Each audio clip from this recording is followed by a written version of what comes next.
Go Thank you gentle. so much. Hold on there, Ian. Don't jam the IFB in the ear as hard this time. This is incredible. We'd like to Sorry about that, you guys. We would like to say on behalf of WJW to Liz, thank you for the emergency operation on your ear. It's unbelievable. Do I go on and tell you guys about high school football now? Go ahead, I don't know how we're going to stop that. Liz just saved the day. She saved the day. Crazy. This is crazy. Katie Briscoe sells her honey on her website, which you can find attached to this story on our website. Reporting with the Bees, I'm Tyler Poglich, CBS 7 First Alert News. Welcome to the peak of premium off-roading. The new GMC Sierra AT4X.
college football. A lot of energy from Chandler here today. Yes. Good to see. Yes. Good to see. How you doing? All right? Everything good? Yeah, doing good. Good to hear.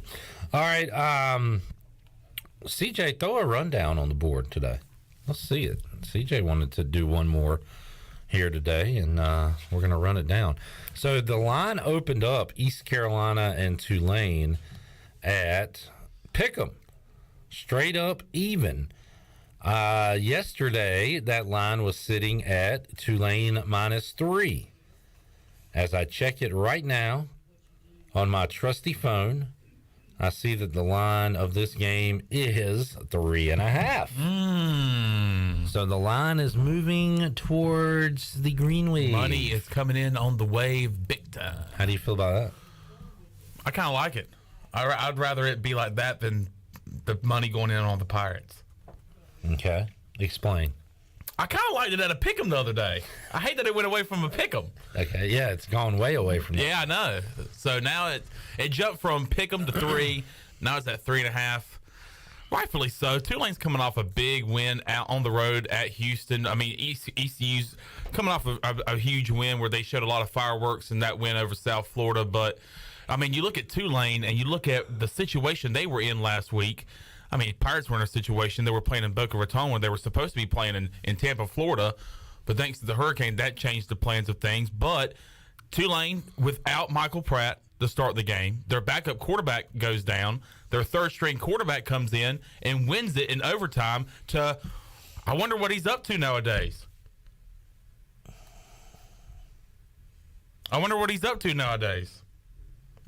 Tajay who? Spears. Gosh, clip. Well, that ruined everything. But anyway. I'm just letting you go, man. Man, This is a one-man. I wanted to get you involved. This is a one-man show today. I wanted to get you involved. I want you to take the reins. But Tulane coming off a huge win, and they're looking really good under Willie Fritz right now. So Willie good. Willie good. They are. But Last year, I'd say their season was a bit on the fritz, but they have turned it around this year. Absolutely. Good job. Now you're getting involved, Clip. Now you're getting involved. Well, I saw that you were kind of struggling a little bit, so I had to come in. Well, I started the struggle because you weren't. I was reaching out my hand and you just slapped it away. But I did the reach where it was like a heel turn in wrestling where Chandler's getting his brains kicked in the ring and he's reaching over to his buddy, and I sit there and I got my hand out, and then the last minute I pull it away. There you go. Chandler's going through a green wave of emotion right now. Wow. Guys, keep it rolling. Well done. All right. But yeah, 3.5. I don't feel too bad about it. Okay, let's do a check-in. CJ, how you feeling? Chandler said a lot of what my thoughts Nonsense? are. Well, sure. Chandler said a lot. He said a lot. No, like Chandler said, Tulane is coming off a good week. ECU is coming off a good week. I was a little bit surprised when the line opened up as a pick'em. A lot of people we've talked to so far this week, as far as the players go, they have said they think they match up pretty well with Tulane, and the two teams are pretty similar. But I anticipated Tulane getting a couple points their way just because they're at home, and I do think that makes a difference. Pirates will be on the road for the second week in a row, but I'm excited to see maybe the most evenly matched game on paper that the Pirates have played so far this season. Yeah, it seems like these guys are in the same weight class, so to speak. Let me look up the series again, because when is the last time East Carolina went on the road and beat the Green Wave in New Orleans? You got to go back to 2008. 2012. Pirates win 28-23. So they have played in this stadium, I guess, only one time in 2018. It's a fairly new stadium, too. And I guess that win came in the Superdome or whatever it is down there in New Orleans. But 2012, wow, that's been a while since Pirates have gotten a win on the road in New Orleans. Has indeed been a while. All right, Pirates trying to win at Yulman for the first time. We talked to Corey Glure about an hour ago, and you can see that conversation on YouTube and on Facebook Live. It's right there for you on Facebook, archived. But We will air that interview on the radio side of things coming up on Thursday's show, but a little behind-the-scenes peek of that interview earlier today. Update, Patrick Mason will be here at 4:30. Wow. And just like that, in the matter of 5 minutes, he invited a guest on the show. The guest accepted the invite, and he will be on the show. It is Patrick Mason from the Daily Reflector, going to be on Pirate Radio Live coming up at 4:30. I like these live guest invites. I'm gonna Start doing that now. I'm gonna do another one now because if I don't, I might forget again, like I did today with Patrick. Let's send one out to Kevin Monroe. What do you think? Ball out. No flags on the field. Live guest reach out to. It's got to be a better phrase for that. All right, what are you saying? Hey, Kevin, are you available Thursday at 4 o'clock? Send. Boom. We'll see how it goes. Wow. Here we go. I tell you what, if he turns me down, it's going to be quite embarrassing to read live on the air. But if he says yes, that elation, it's kind of worth it. I mean, but you're risking it. And people can relate to this. You know how tough it is when you put yourself out there like that.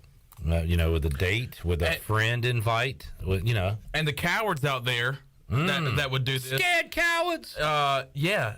Say Kevin Monroe says, no, I don't want to be on your show. No, I can't do it. I can't stand you. A lot of cowards they wouldn't even mention it. They'd say, oh, he hasn't texted me back. But if it happens to you, you will admit to the people that you were rejected by Kevin Monroe. You will admit to it because you're not a coward. Is our audio working? Yes. We are on program? It is now. Okay. All right. Saw Robert say something about it. Thank you, Robert. Robert also said, I don't know how I feel about this game. Oh, nice one, Love Robert. it. Love it. Don't know how I feel about this game. Well done. I have an Android, so I don't have I can't see when he's seen the message. That would make it even more. Oh, like left on red? Yeah. Oh, that would make it even more thrilling. Oh, boy. Oh, we got it. Oh, my God. We got a response. I'm going to let Chandler, I'm going to let you read this one. All right, cool. So, This is fun. Yeah, we're talking just 2 minutes ago. I said, hey, Kevin, are you available Thursday at 4? I have a response. Chandler, what does that response say? I am. Boom!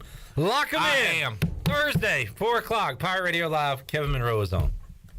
Just like that, folks. 2 guests, one today at 4:30. That is Patrick Mason. And then one coming up on Thursday. Balls out. No flags. It's Kevin Monroe coming up at 4 o'clock on tomorrow's edition of Pirate Radio Live. Let's keep this going. All right, who you got next? I'm gonna Troy's supposed to be here tomorrow at 3, but let's do a confirmation with him. Okay. You know what I'm saying? Hey, you sure can you come on tomorrow at 3? You still plan on being on tomorrow at 3? Send to Troy Dreyfus. He might be listening, so he might text right back away. And let's see what we get here. Troy's a pretty quick texter, responder, first responder. Thank him for his texting service. Thank you for your service. Oh, man. I mean, didn't even take 30 seconds. What'd he say? Yep. Another one. Yep. 3 for 3. Yep. This is awesome, man. You're on a roll. Should we keep this going? Let's keep it going and let's not pay any attention to the rundown. This is taking over my life. 3 for 3, man. It just feels good to put yourself out there and to get that response you're looking for, you know? Mm-hmm. Chandler, let's go to your dating profile and hit a few up. And throw a few. Nah, that's a different story. Yeah, but we're like, we got It'd be constant. Hell no. We got some positive momentum going here. Disgusting. No. Hey, Mike. Hey, Coach, you want to come on the show maybe Friday? I don't know. You were on Jim Rome today. No. Wow. Your first no of the day. No. 3 for 3 on the invites to the show. Remember when there wasn't much going on and we used to do we tried to get a celebrity to follow us on Twitter? Yes. Yes, I do. That was fun. Remember when you called me at the middle of a baseball game at Nationals Park to get one in? Yes, I do. Uh-huh. Yeah, I do remember that. Nothing better than day baseball. Did we ever I got Troy D to follow me on Twitter. Yeah. That was the how we finally ended that game. Yeah. Because he blocked you. No, you blocked him. I blocked him. Because of like Kansas, North Carolina or something like The that. national championship. Yep. he was doing that classic. 5 minutes in and it's over. Yeah. I had to block him. At least he texts back quick. John Moody asking, did Kevin mention why he wouldn't be on the radio broadcast the next 2 weeks? Well, actually, Kevin is doing home games this year. And Andrew Bays is doing a Andrew Bays is handling the away games. So there is that answer for you, Jonathan. John Boy. Asked and answered. That's what we do here. Just like that. We have all the answers other than that guy that got mad that I couldn't answer the Owen Daffer question on the fifth quarter. Where are we at? Wednesday night football. You know, I pride myself As a man of faith. And there's a long fly ball to left field by Castellanos. I pride myself on knowing what's happening in the world of sports. Who's playing? When do they play? Where do they play? All the deets, all the details. I come into work today. I'm piddling around, doing a little bit of this, some of that, a little tad of the other. And over here, hi, I'm Jeff Charles, and welcome to a Pirate Radio Sports Break. Brought to you by Ron Air Motorsports. Highway north of the airport. In Greenville. Highway 11 north of the airport. Highway 11 north of the airport in Greenville. And What I'm do you like, say? all right, Jeff, I know all this. But, other people don't follow it like I do because I'm a nut job that all it just... You're thinking, I don't need to listen to this sports break. I'm a sports guy. I'm obsessed with sports. I already know everything. I know every score. I know everything. And I hear Jeff say, well, the conference action begins tonight. I perk my ears up a little bit. What is Jeff talking like? Soccer now? What is this guy talking about? Swimming and diving? Golf? What are we doing here, Jeff? Looking at the wrong schedule. Jeff, come on, man. And I hear, Come on, Jeff. UCF will be at the bounce house Oh! to take on the SMU Mustangs. And I'm like, Jeff. What are you talking about? Jeff, what do you know? Jeffrey. And sure enough, I pull up the old score app here. And I scroll down, and I have to scroll down quite a bit because the first thing I see is the Hornets play the Pacers. Oh, disgusting. Gross. And then I see MLB final day, and then I get to NHL preseason, and sure enough, boom, right there in front of my eyes. SMU at UCF. At the bounce house. 7 o'clock tonight. We got college football on a Wednesday. At AJ McMurphy's. Had no idea. Shame on me. Shame on me for even having a small question in my mind if Jeff Charles are going crazy or not. Yeah. But he had not gone crazy. I just went dumb. Don't question the old voice. But you didn't go dummy. You just went dumb. I went dumb. There is a game tonight, and it's a freaking game. We're having a freaking game. We're having sports trivia at AJ's. It's going to be a really good bunch. We're going to have the game. We're going to have the freaking game on the TV. First time of the year there will be live college football during sports trivia, and I, for one, am excited. I am here for it. And it's a good game. When does Maction start on Wednesday night? Yeah, that's when the weather gets cooler. I want to say like November. So this is a little appetizer to Yeah. the Maction on And Wednesday now night. what I'd like to do is look ahead, and in fact, I'm going to do it right now. And I'm pleased to, as Peach, to report to you that next Wednesday night, Louisiana is at Marshall. Come on, baby. Come on, baby. Give it to me, baby. What a time of the year, and basketball's approaching. Look at this guy. He's just going nuts. He's going crazy on the stat app. It's called the Score app, son, Excuse me. I mean, a stat is a statistic that you can look at. that you can look at. Yes, it is, Brown Bailey. So college football tonight. UCF, a 3-point home favorite against the SMU Mustangs. Saw that story about... I clarify, I saw the headline about multiple SMU players, entering, not playing anymore or whatever. Sitting out the rest of the year. But I think they're, backups, and there's, 2 of them. It's not... Who cares? I don't think it's that big of a deal. Who cares? I mean, there's Sonny Dykes left last year, so this is it's not a positive thing for sure in terms of things being positive, but whatever. I haven't looked into it much. All right, let's get to our upset picks for this Wednesday. So every week, myself, CJ, and Chandler pick a top 10 team that's going to lose this weekend and a top 25 team to lose this weekend. Let's look at last week.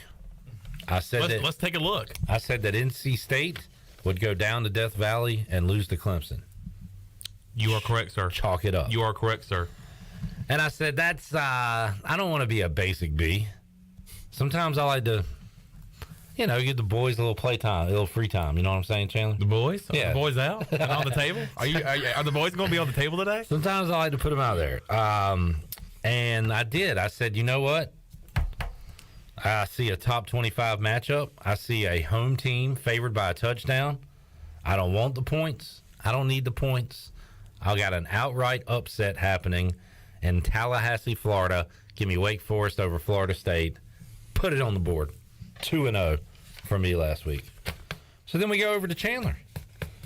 And Chandler sees a top 10 team that is, I like to say Arkansas's tough as nails. I need a phrase for Kentucky because with Mark Stoops, they are a tough, physical football team. It was the Chan Man game of the week. The Chan Man game of the week. Kentucky went and played. Of course, we all remember it, but I'll let you say it. Ole Miss. That's right, Ole Miss, because I'd forgotten. And Kentucky went in there as a top 10 team. Kentucky left out of there, outside of the top 10 because they lost. They lost. Just as you said they would. The Rebels, Lane Kiffin, getting the job done. And Chandler, he saw another one out there. He saw Washington. You saw them going to UCLA, right? Uh-huh. And you said, Chip Kelly barely beat whomever previously. Yeah. USA, South Alabama. There's no fan support. Yeah, dead environment. Dead environment. But you believed in the Bruins. Yeah, I did. You saw an upset Bruin, and you picked the Bruins to beat Washington, and you, sir, were 2-0. All right, let's head over to CJ. CJ shared my thoughts on NC State Clemson, but anybody could have got that one. So, CJ, give you a little free space there. Check it. But then CJ said, I'm ready to go bold. I'm ready to say the mighty Arkansas Razorbacks lose at home to some scrub team called Alabama. Plucky upstarts. We'll hear about them soon. Alabama. Yeah. Alabama. Alabama beating Arkansas. CJ, 2-0. Huge. Are we the college football experts? Collectively the kings of college football? Should they have us on College Game Day as their first three guest pickers that nobody would know who that we are? McAfee out. Cliff Chandler, out. the 3 C's, triple C in. Corso out. McAfee out. Herb Street might get caught up in some other gig. Desmond. Doing so many others. Desmond. Out. Reese. Desmond Howard. Out. Out. CJ, Clip, Chandler, the 3 C's in. Cliff, while you're making all those requests, how about you send a text over to Kirk Herbstreit, see if we're going on the show? I don't have his digits, unfortunately. Okay. All right. Guys, I only need to go to one area for my picks this week. One locale. Is it SoCal? I don't know. I don't know the geography of California, but it is in California. Mm-hmm. California. To live and die in L.A., I'm going to say die in L.A. because my picks this week are Utah knocking off UCLA in my top 25 matchup. Okay. And for the third time this year, I'm going to say USC loses as a top 10 team. And I'm going to say Washington State goes in there and beats USC, and I'm only saying that because I can't find another good option. So those are my teams this week. Washington State over USC, and Chandler, your UCLA Bruins are going to get beat by the Utah Utes. That was last week. That's so last week. Okay. Me being a UCLA guy is so all right. last week. Last week. Okay, fair enough. All right, Chandler. I have more upsets. I have new upsets. All right. Got one in the SEC. I've got one in the Big 12. Starting with the top 10. Okay. Tennessee's hot, folks. They cracked the top 10. They're hot. Red hot. They're a red hot team. I consider this the boys are out and on the table game. Okay. Brian Kelly. Family man? The family is going to show up in Baton Rouge. They're going to be singing all night long because they knock off Tennessee at home. Wow. To go to 5-1. They just cracked the top 25. They're hyped. They're at home. Tennessee is on a high right now. They're top 10. They're going to go into Death Valley thinking, we got this. But Brian Kelly says, no, my family's here. And we're going to knock you off. We're going to knock you off today in front of this home crowd. People were already on Brian Kelly hard to start the season. He's going to win the hearts over for these LSU fans. This weekend, this Saturday, at Tiger Stadium in Baton Rouge, Death Valley. Tennessee's a 3-point favorite. Not only does LSU cover, they win. They win at home against top 10 Tennessee. Chandler has the Bayou Bengals coming up noon Saturday, 11 a.m. local time. Now, Clip, top 25. Here we go. Going to the Big 12. It's the Big 12. I enjoy those Kansas shorts that we have. We do own a pair of Kansas basketball shorts. I'm not bringing them out this weekend. Oh. I'm not bringing them out this weekend. Kansas, look, I am proud to say that I own Kansas basketball shorts. I'm proud to say it. He'll scream it from the rooftop. National champions in basketball. Yeah. 5-0 in football. Can you believe that, folks? 5-0 for the Kansas Jayhawks in football this year so far. Unheard of. That ends this weekend. That ends because the Horned Frogs, the 17th ranked Horned Frogs, are coming to y'all city. Coming to y'all city, going to Lawrence, Kansas. And they're going to spoil the party. Now, this doesn't mean that Kansas is going to fumble and fold for the season, but this has to end at some point. The undefeated season has to end at some point. Yeah. There's no way that the Kansas Jayhawks go to 6-0. No way. There's no way. Who's going to end that for them? It's the Horned Frogs of TCU. They're going to go to Lawrence. They're going to knock off Kansas. And it's going to be all right, Kansas. Everybody, you win some, you lose some. Yeah. And you lose one this weekend. Give me all TCU. Right. Chandler's picks are in. By the way, I am 7-3 on the year in upset picks. Chandler's 7-3. CJ is 7-3. CJ, what do you have this week? I am staying in the Big 12 for my top 20. It's the Big top 12. 25. And I'm staying in the same state, but I'm going to Kansas State. Oh, Manhattan. Kansas State will lose to Iowa State this weekend, and I'll tell you why. Kansas State's next 3 games on the schedule, number 17, TCU, number 7, Oklahoma State, and unranked Texas, but they're still Texas. I expect Kansas State to kind of slip up this weekend. This has trap game written all over it, and I think Iowa State's going to take advantage of it, and I'll take Iowa State over Kansas State. All right, the K-State Wildcats, who have already been trapped in a trap game. You think it happens again at home? I do. Tulane knocked them off earlier this year. All right, who is your top 10 team to go down? I was stuck between actually the 2 top 10 upsets you guys picked. And I think I'm going to go with LSU over Tennessee because I have seen you, Clip, run to that well of USC too many times and fail. Yeah. And I will not go with you on this one. Yeah, and it's more so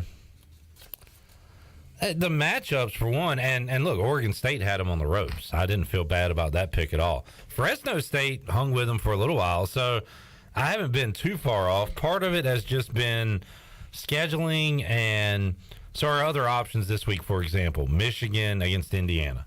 Michigan's a heavy favorite in that one, obviously.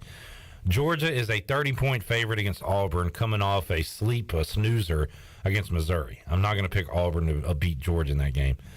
Texas Tech, Oklahoma State, I considered. That. Ohio State and Michigan State. Could Mel Tucker and Sparty rise up for one Saturday? Sure. But I'm not picking Michigan State straight up when they're 27-point underdogs. Not going to do it. Vanderbilt at home against Ole Miss. I mean, Ole Miss isn't a juggernaut, but I don't want to pick Vandy, so I'm not going to do that. Boston College at home against Clemson.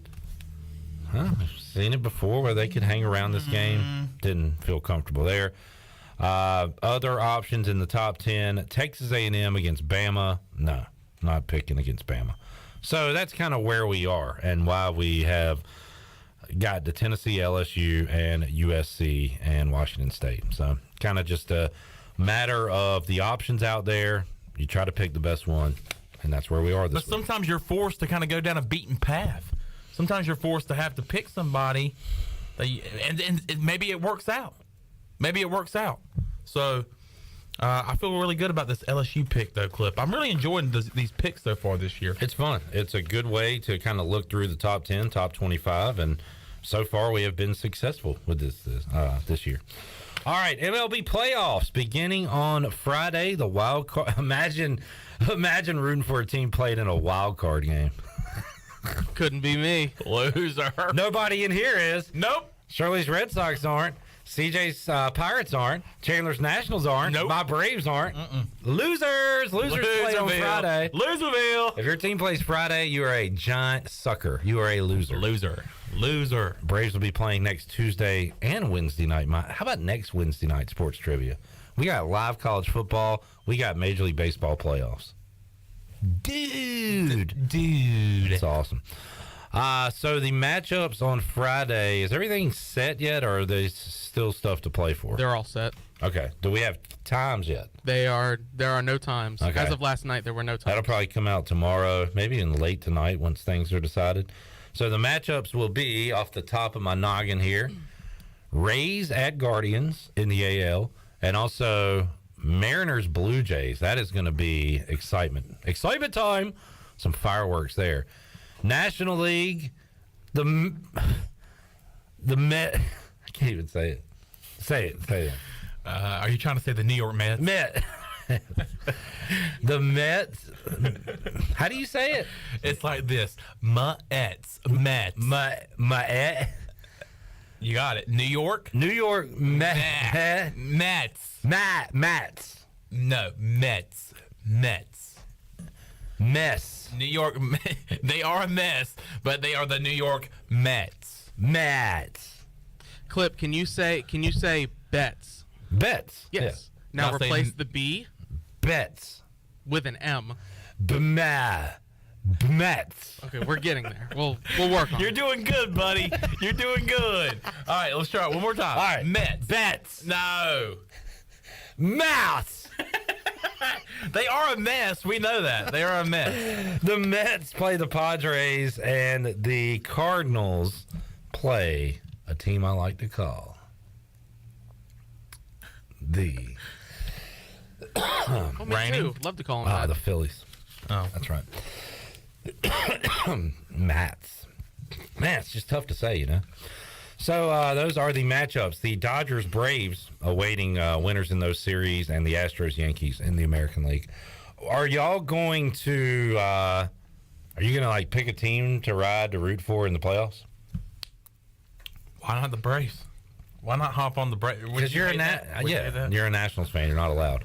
I'll say this: if the Braves did make the playoffs, which is like, it's like saying if the world wouldn't be here tomorrow when we wake up, because they're in the playoffs every year because they run the NL East 5 straight years. But if they weren't in it, which again, I can't even do this hypothetical. Never mind. I would pick the Mariners. America's And team. then the Blue Jays.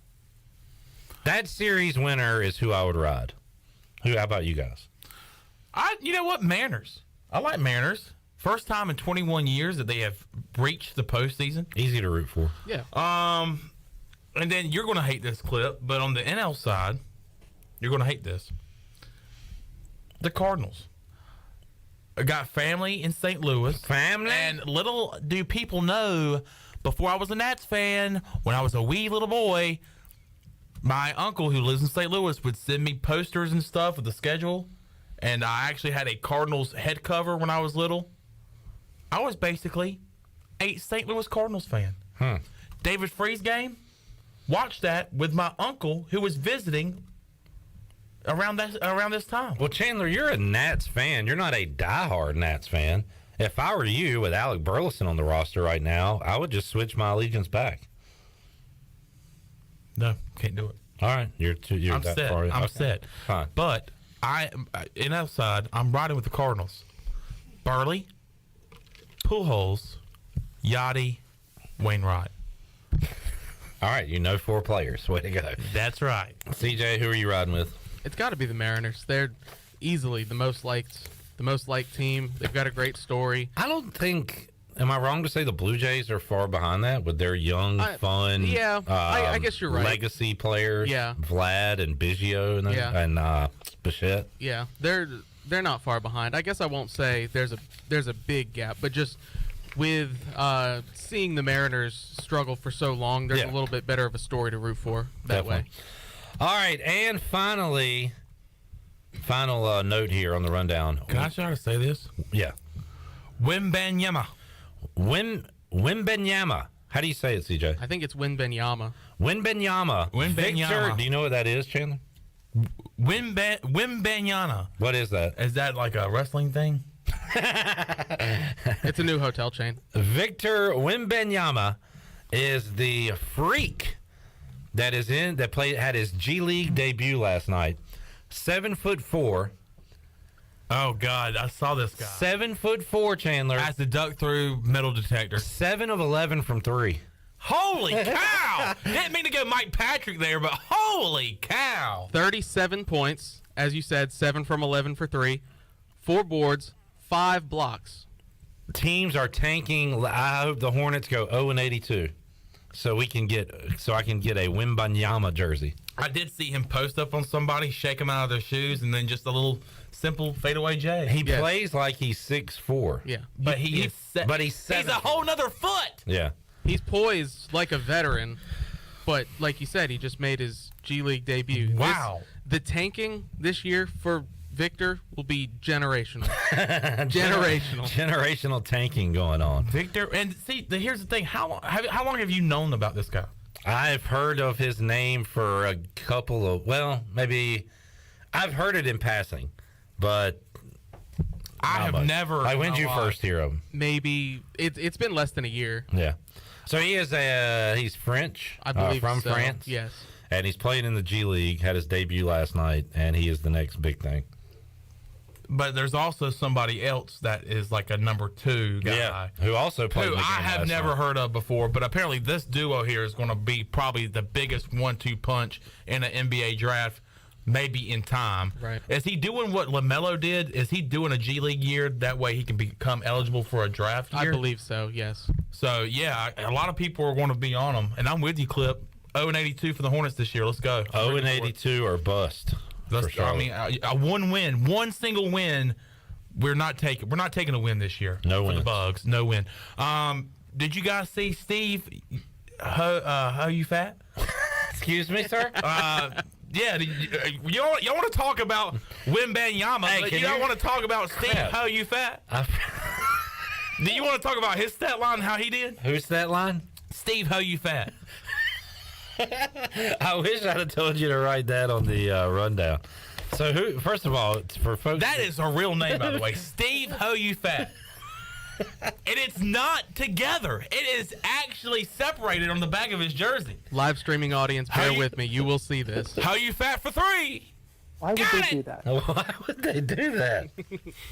Steve Ho You Fat. Now, people are at home probably thinking, man, he needs to watch this language. Man, he does not need to talk like that on Sports Talk Radio. My bosses are probably listening right now saying, we need to talk to Chandler in a meeting next week because he cannot say, this is a man's name. Steve Ho You Fat. So he is from... There it is. And the Steve, here's the crazy thing about the name. Steve has 2 E's. The Ho You Fat is not even the crazy part. Steve has 2 E's. His name is Steve. Yeah, Steeve. Steve. That is the craziest name about that. That's the craziest thing about that name. Steve Ho You Fat. Now, he is from French... How do you pronounce that, Shirley? Guiana? Ghana. Ghana. French Ghana. Steve Ho You Fat. French Ghana. He is going to be the leading jersey sales, have the most jersey sales than anybody. Steve Ho You Fat. So he's playing in the G League as well, right? He played in that game last night. What a game. Yeah, Wembanyama, you had Ho You Fat. And let's spell this for the people. People are probably like, how do you spell the last name? All right, I'll do the first name. CJ's got it on the board now. Oh, there you go. Steve. Steeve. and his last name is H-O space Y-O-U space F-A-T. Why would they do that? Chandler, we got to get Ho You Fat jerseys for our We got to. Yeah. We got to. You have to wear those. Ho You Fat. You have to wear. You have to wear those in section 213 for every game you attend. I cannot wait. Is Kevin Harlan still doing TNT? Steve Ho You Fat. You got Kevin Harlan, Marv Albert, who I guess maybe still doing his 50th year of broadcasting. Fat. Ernie Johnson, the guys on the panel for TNT NBA on TNT. Oh, I can't wait to hear Charles and company talk about it. Mike Breen. Bang. How you fat for 3? Bang! Mike Breen. Cannot wait for him to play against the Hornets, or maybe for the Hornets. And hear Eric Collins. How you fat? We need to go. Oh! We need to go before I continue. I got things to say. Like what? Shirley, send us a break. What if you you got breaking up with a girl and send her the jersey in the mail? I go parting gift. This isn't gonna work out, but I got you this authentic G League jersey. Gentle reminder. Oh boy. Josh brings up a good name too. That was a part of the news yesterday in college basketball. Jizzle James. Yeah, go to break. Jizzle James to Cincinnati. No. Come on. I mean, come on. Come on. You got to be kidding me. Come on. Come on. Dude. I mean, where's Steve Ho You Fat at? Jizzle James. No. You look a little salty. Come on, guys. Go to break. Come on. Break.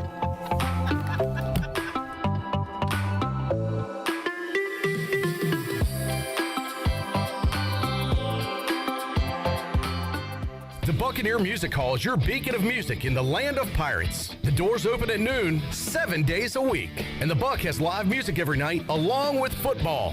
Monday is open mic night, the first Monday of each month. Tuesday, it's karaoke with DJ Captain Morgan. Wednesday, it's acoustic night. Thursday, it's the dance party with DJ Kid Scene and live music every Friday and Saturday night with the best bands on the East Coast. Follow the Buck on Instagram for information and schedule of events. This season, party like a pirate at the Buck. Pirate fans, it's a key American Conference showdown Saturday the 15th as your East Carolina football team welcomes the Memphis Tigers to Greenville. Tickets are as low as $35 in the upper deck and just $50 in the lower bowl. The 2022 Hall of Fame class will be recognized, including pro golfer Harold Varner and former Pirate quarterback Marcus Crandall. It's also homecoming at Dowdy Ficklen Stadium, so tickets are going fast. Call 1-800-DIAL-ECU or go to ECUPirates.com to get your tickets today. Hey Pirate Nation, Lindsey Gray here with Carolina Caliber. In 1960, my granddaddy started his firearm business right here in Eastern NC. Still family owned and operated, we have the area's largest selection for outdoor shooting sports and accessories and are one of the nation's top firearm dealers. At Carolina Caliber, we have everything you need from hunting, home defense, and personal protection, including a wide variety for ladies and youth. We buy, sell, and trade. It's a time-honored tradition. Visit us at Carolina Caliber on Fire Tower Road in Winterville. Hey Pirate Nation, this is Holt Nailers, and when it comes to getting your family together, there's no better place than Familia, which is Italian for family. Familia is the place I like to bring my football family, especially my offensive linemen. Whether it's great New York style pizzas, homemade meatballs, lasagna, chicken parmesan, or delicious homemade desserts, Familia is a winning play every time. For dine-in or takeout, make Familia your go-to play when you have a hungry team. Familia on Fire Tower Road near Pitt Community College. Go Pirates! Hey Pirate Nation, this is Amanda Houston, and when it came time to make the game-winning play for relaxation at our house, I made the right call to Jamie Lang and Carolina Hardscapes. Jamie and his team built the backyard oasis of our dreams with a beautiful custom paver patio, outdoor lighting, and fireplace. Make your backyard incredible and call Carolina Hardscapes today at 364-1201 or visit their showroom on Fire Tower Road across from Bostic Suck. Go Pirates! Better ingredients, better pizza, better brace yourself because this right here is a Papa John's Papa Bowl. No crust, just piping hot toppings and melty cheese in an oven-baked bowl. Better ingredients, better pizza, now in a bowl. Papa John's. Hey, Pirate fans, brace yourself for the brand new Papa Bowls for only $7.99. The new Papa Bowls are an MVP move for game day or any day. Place your order online at papajohns.com and sign up for Papa Rewards. Papa John's, better ingredients, better pizza. Go Pirates!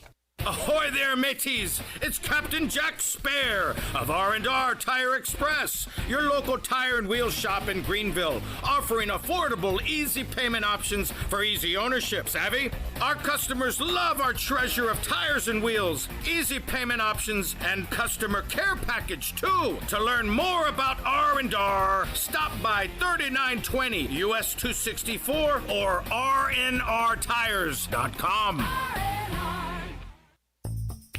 The Rick House is Eastern North Carolina's premier American-style restaurant and bourbon bar. Join us at the Rick House for mouth-watering steaks and made-from-scratch pastas. Check out the 16-ounce cowboy steak or the seafood delight pasta. Join us for our legendary brunch on Sundays from 10 to 2. The Rick House can feed your larger crowds with off-site catering and room for 125 in our adjacent banquet hall. The Rick House, American Provisions and Spirits, 710 Red Banks Road beside the bowling alley in Greenville. This is Tim Doust, ECU Football Special Teams Coordinator, and you're listening to Pirate Radio, the voice of Pirate Nation.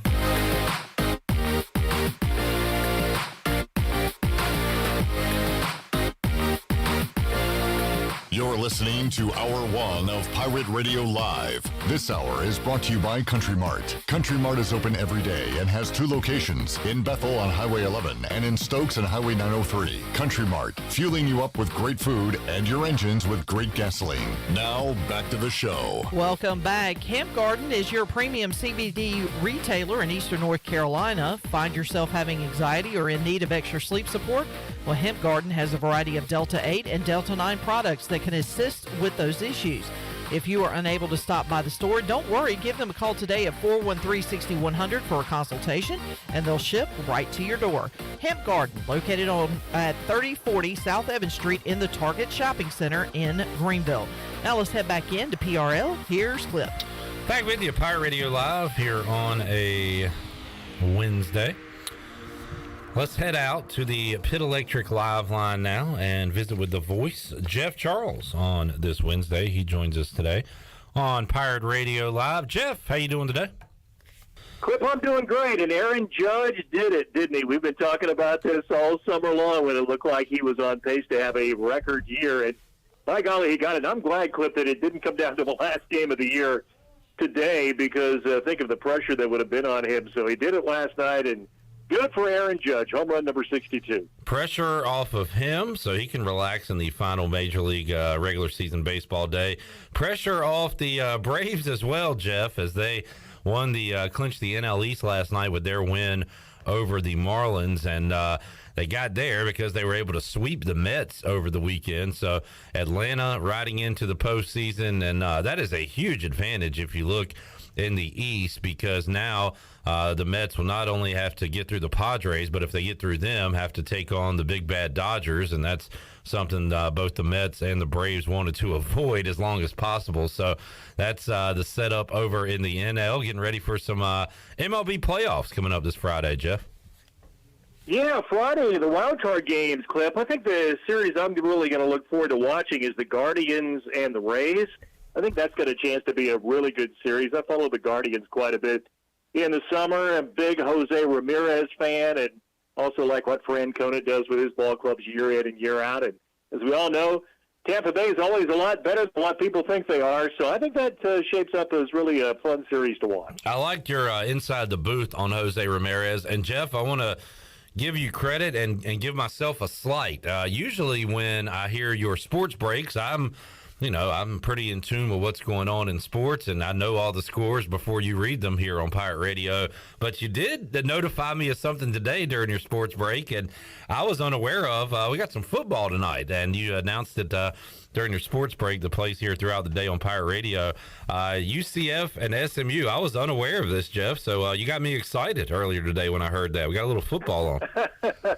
Yeah, I got a little football, Wednesday night football coming up, and UCF's having a good year. They're 3-1, and SMU is 2-2. So that shapes up as a good matchup.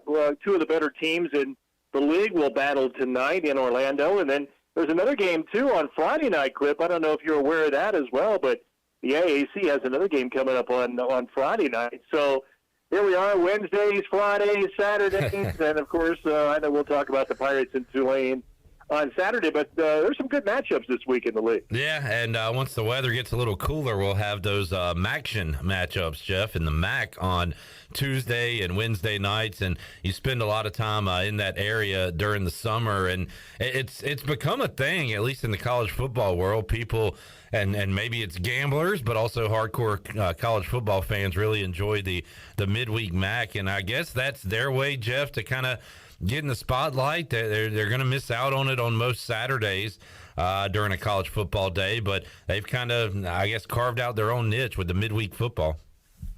They really have, Clip. The bad thing, and you and I have talked about this before, is that there aren't many people in Muncie, Indiana, at a football game on a Tuesday night in November when it's 32 degrees. So, right. It doesn't always look really good on TV as far as the atmosphere is concerned, but it is national exposure for those schools. And as we all know, there are a lot of great players that have come out of the MAC over the years. Look what Cooper Rush is doing with the Cowboys. He's a former Central Michigan Chippewa, and they took it on the chin this week. Toledo beat them. Isaiah Winstead's old team, the Toledo Rockets. So, yeah, they play good football up there, and you have to do, when you're in that league, you have to do what you have to do to get some national exposure. So I think it's been good for that league.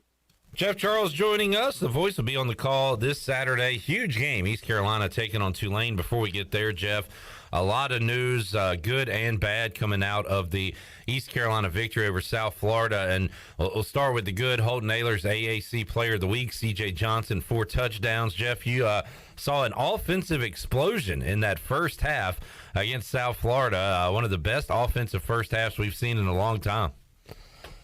Yeah, no doubt about it, Clip. 41-7 at halftime. Not only offensively were they terrific, they were really good on defense as well. The physicality between the two teams was a stark difference in that game. East Carolina really put it to South Florida physically in the first 30 minutes, and we just knew that the second half probably wouldn't be quite the same. You usually don't see teams come out when they have a huge lead like that and play the same way in the second half, and that's what happened. It's just kind of human nature to let off the gas just a little bit. But the Pirates did a good job last week, and it was a terrific performance by both Holton Ahlers and C.J. Johnson. And 6 touchdown passes from Holton, 465 yards through the air, and C.J. had 4 of those touchdown receptions. So it was just a great, great performance for the Pirates. And, it was a game that they needed to win. They went down there, took care of business. It was a strange week playing in Boca Raton instead of playing in Tampa, where, of course, USF is located, and playing their games at Raymond James Stadium. So, it was a little bit different last week. And, Clip, I'm not exaggerating here. I don't think there were 300 or 400 people in the stadium last week. I mean, it was just nobody was there. And so it's tough in that environment as well to get ready to play. And you have to bring your own energy. You have to bring your own juice. And Pirates were able to do that last week. Yeah, one way to do that, get out of the gates early, and East Carolina did that and was able to kind of cruise there in the second half. The bad news coming out of that game, Jeff, Rajay Harris goes down, and, I guess we're not technically supposed to pick favorites, but I talked to Brian Bailey. I say it all the time. Rajay, one of our favorites, not only for his play on the field, but just because of his positivity, his optimism, the kind of attitude he brings each and every day. And just is a pleasure to talk to on Mondays here on the Players Lounge. And it was tough to see him go down, Jeff, but now this is why you have to stock those rooms. If you're these coaches, they've done that in the running back room. We're going to see more of Marlon Gunn. Hopefully we can get Keaton Mitchell back on the field, obviously. And what about Camaro Edwards and others? So somebody's going to have to step up in the absence of Rajay.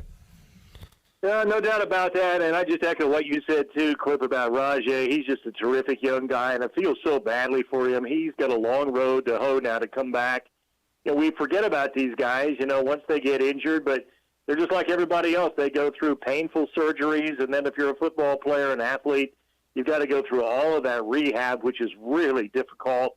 But Rajay, as you mentioned, he's got such a great attitude. He's such a terrific young guy. I know he'll tackle this adversity, and we expect to see him back on the football field next year. You know, it was so strange. It wasn't like he got hit. It's just that his knee gave out on a cut. And those things happen sometimes, even to these guys who are so superbly conditioned, and that's what happened to Rajay. It's a tough break for the young guy, but I think he'll be back next year and play, and some of his best days, hopefully in a Pirate uniform, are ahead of him. And you're right. I talked to Coach Houston about this this week, Clip, and he said, well, we always want to have 5 running backs in the program because you just never know. So, you know, last week Keaton can't play. We expect Keaton Mitchell with a hip pointer to come back and play this week. And then Marlon Gunn, this is going to be a big day for Marlon. He's going to get a chance to get a lot of carries, I think, on Saturday, and he's going to do it before his family and friends because they're from Baton Rouge, and that's not that far from New Orleans. So he's going to have a lot of supporters there to watch him play this week. And then Camaro Edwards is a big back from Havelock, 4-star recruit, went to North Carolina out of high school. And he's a 230-pound back who has a lot of explosive ability to his game. And so I think we're going to see Camaro. Wouldn't be at all surprised to see him carry the football. I'm looking forward to that. I'm excited about him getting a chance to play. And then Pop McKay is still in the program as well. So they do have their 5, Clip. And unfortunately, you know, you may have to go 5 deep at some point in a season to get through the year with injuries and with running backs. Jeff Charles joining us, Pit Electric Live Line. And one more thing, looking back, Jeff, before we look ahead, you can kind of remember if you're a fan of a team, follow a team, a big goal line stand, maybe one a year, one every couple of seasons. We've counted 5 now for this East Carolina football team already this year. A couple against NC State, one against Navy, and then 2 on Saturday. One that ends in a turnover and one that ends being stuffed on 4th down. And what this defense is doing inside the 5-yard line this year is tremendous. And I talked to Jeremy Lewis on Monday, and he said, look, from time to time in games, you'll have a guy on the other side that you jaw with, you talk to during the game. And Jeremy said when they got down to the 1, he said, y'all aren't going to score here. And Jeremy was right. They really bow up when they need to, Jeff. It's been a lot of fun to watch. Yeah, it really has. It's almost become a thing now with these guys. And I asked Miles Berry this week. We had a chance to talk with Miles about it. And he said basically the same thing that Jeremy did. I mean, it's now just become part of who they are, and they just rally to that kind of a challenge. It's a lot of fun to see because we've seen the reverse over the years, Clip, when Pirates can't keep anybody out of the end zone. But this group is different. They've got a different mindset, and Blake Harrell has certainly done a great job with them, the defensive coordinator, in bringing that mindset to this defense. So they really rise to the occasion. They've been able to hold people out of the end zone with some remarkable goal line stands. And they're going to have to play really well this week, too, Clip, because this Tulane team is a really good football team, both offensively and defensively, and Pirates are going to have to bring it on Saturday. And, Jeff, I know over the years you've sang the praises of Willie Fritz, and it really stood out to me Monday talking to the guys on the Players Lounge. A few of them echoed that when they look at Tulane, it reminds them of themselves because of they use the word culture. They talk about the program. They talk about the toughness, physical, everything Willie Fritz does and has been doing there at Tulane. Mike Houston is doing here at East Carolina, which is why when the game came out, Jeff, the spread was pick'em. It was even, and now it's kind of shifted to the home team, Tulane, by a few points. But Mike Houston has got this program now to where kind of Willie Fritz has at Tulane, a very well-respected program. And there was times, we talked to Bryce Williams yesterday, he remembers Tulane, Jeff, as a team you could just kind of go out there and beat 42-17 and not have to worry about much. Those days are gone with Green Wave football. Yeah, no doubt about it, and it's because of Willie Fritz and what he's been able to do with the program. I'm sitting here right now doing my homework on Tulane, and the one thing that jumps off the page at me, Clip, is how much depth they have and just how much better overall talent they have now than what they used to have. Now, last year, yeah, they were 2-10, but they were decimated with injuries to key players. So I think you have to give them a little bit of a mulligan on last year. But before last season, they were very consistent winners, and now here they are back again at 4-1. And this is really a good football team. I've always liked the quarterback, Michael Pratt. Now, he didn't play last week in their win over Houston, which was a terrific win for their program. but all the indications are he's going to play this week against the Pirates. He's 64% through the air, and he can also hurt you with his legs. I don't think a lot of people realize what he can do when he runs with a football. He's got 197 yards rushing, a 5.2-yard average coming into this game against the Pirates. He's just a smart, heady quarterback. Ironically enough, he's from Boca Raton, Florida, where the Pirates were last week. But, he's good size. He's 6'3", 220. He can throw the ball well. And then they've got guys on offense, Clip, that we have seen over the years. I mean, this is a veteran team with Deuce Watts, who's had some big games against the Pirates as one of the receiver positions, and Tyjae Spears is another guy that's played a lot of football against the Pirates. He's their leading rusher.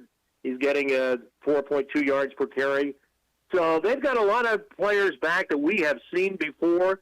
The tight ends are both seniors. We've seen both of these guys for years, and they do a nice job. Their offensive line also has some guys who are very veteran players, kind of like USF last week. And then defensively, all you have to do is say they're giving up 14.2 points per game, and how impressive is that in today's day and age of football? And you look at what they've done on the defensive side, the opponents are only getting 260 yards per game. So, this is a very solid football team. I didn't think they would beat Houston at Houston last week, but they did, and I think that sent up a little red flag around the league that Tulane is for real. Jeff Charles joining us. Jeff, what are the differences, I guess, in just seeing the game, but also calling the game, the environment from the old echoey Superdome and now Yulman Stadium that they have there in Tulane, the outdoor stadium? What are the differences there for you? Well, like night and day, I would say, Clip, because, literally there were just a few hundred people that would rattle around in the Superdome, which seats, 72,000 or something like that.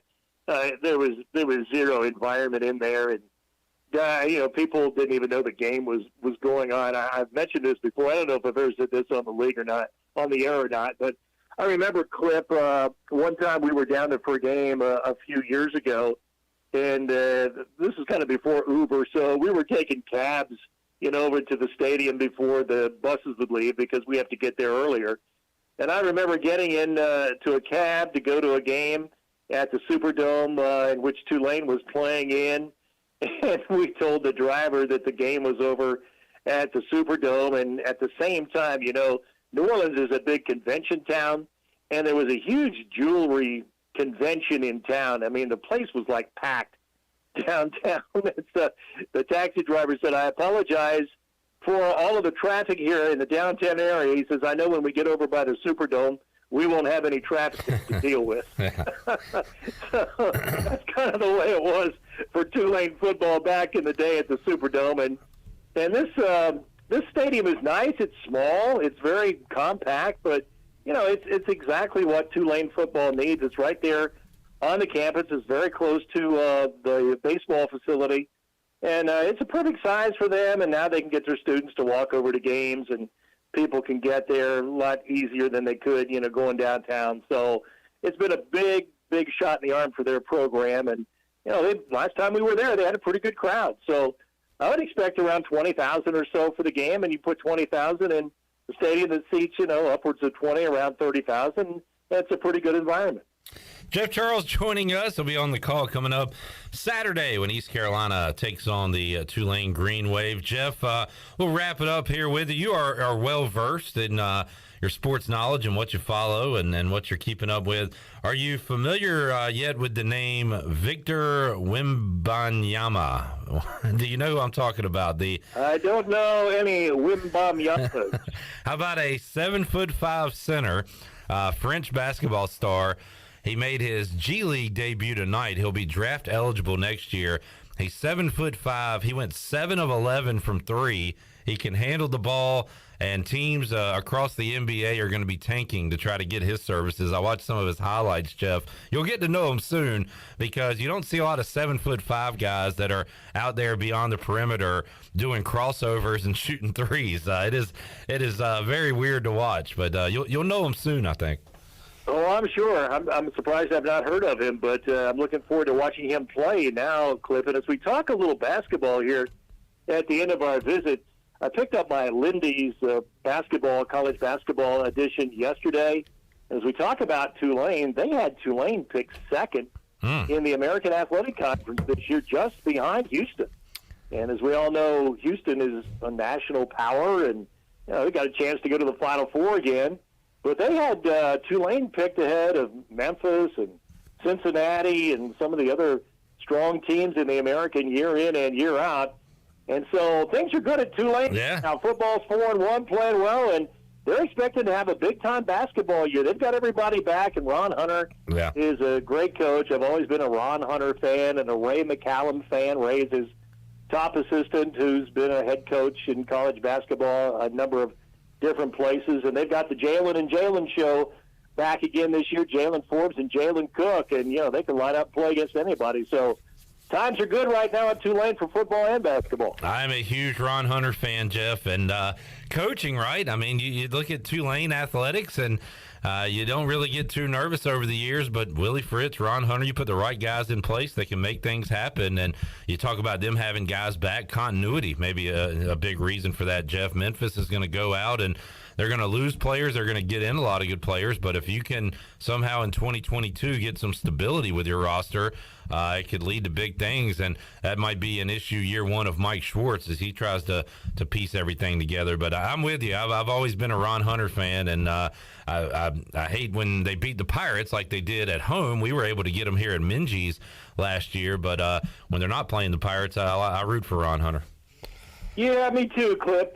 He's a very engaging guy. Just love his enthusiasm and his fire. And I go way back with Ron Hunter when I remember he was a high school basketball player in Dayton, Ohio, near where I grew up. And then he went to Miami of Ohio. It was the Ron and Ron show. It was Ron Hunter and then Ron Harper, great Ron Harper, who played for years in the NBA. Well, they played together at Miami of Ohio.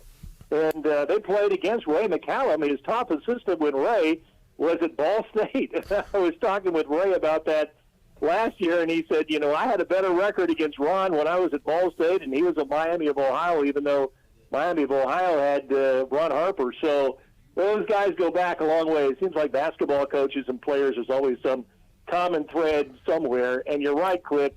You have to know who to hire. You have to know who the good fit is, the best fit for your program.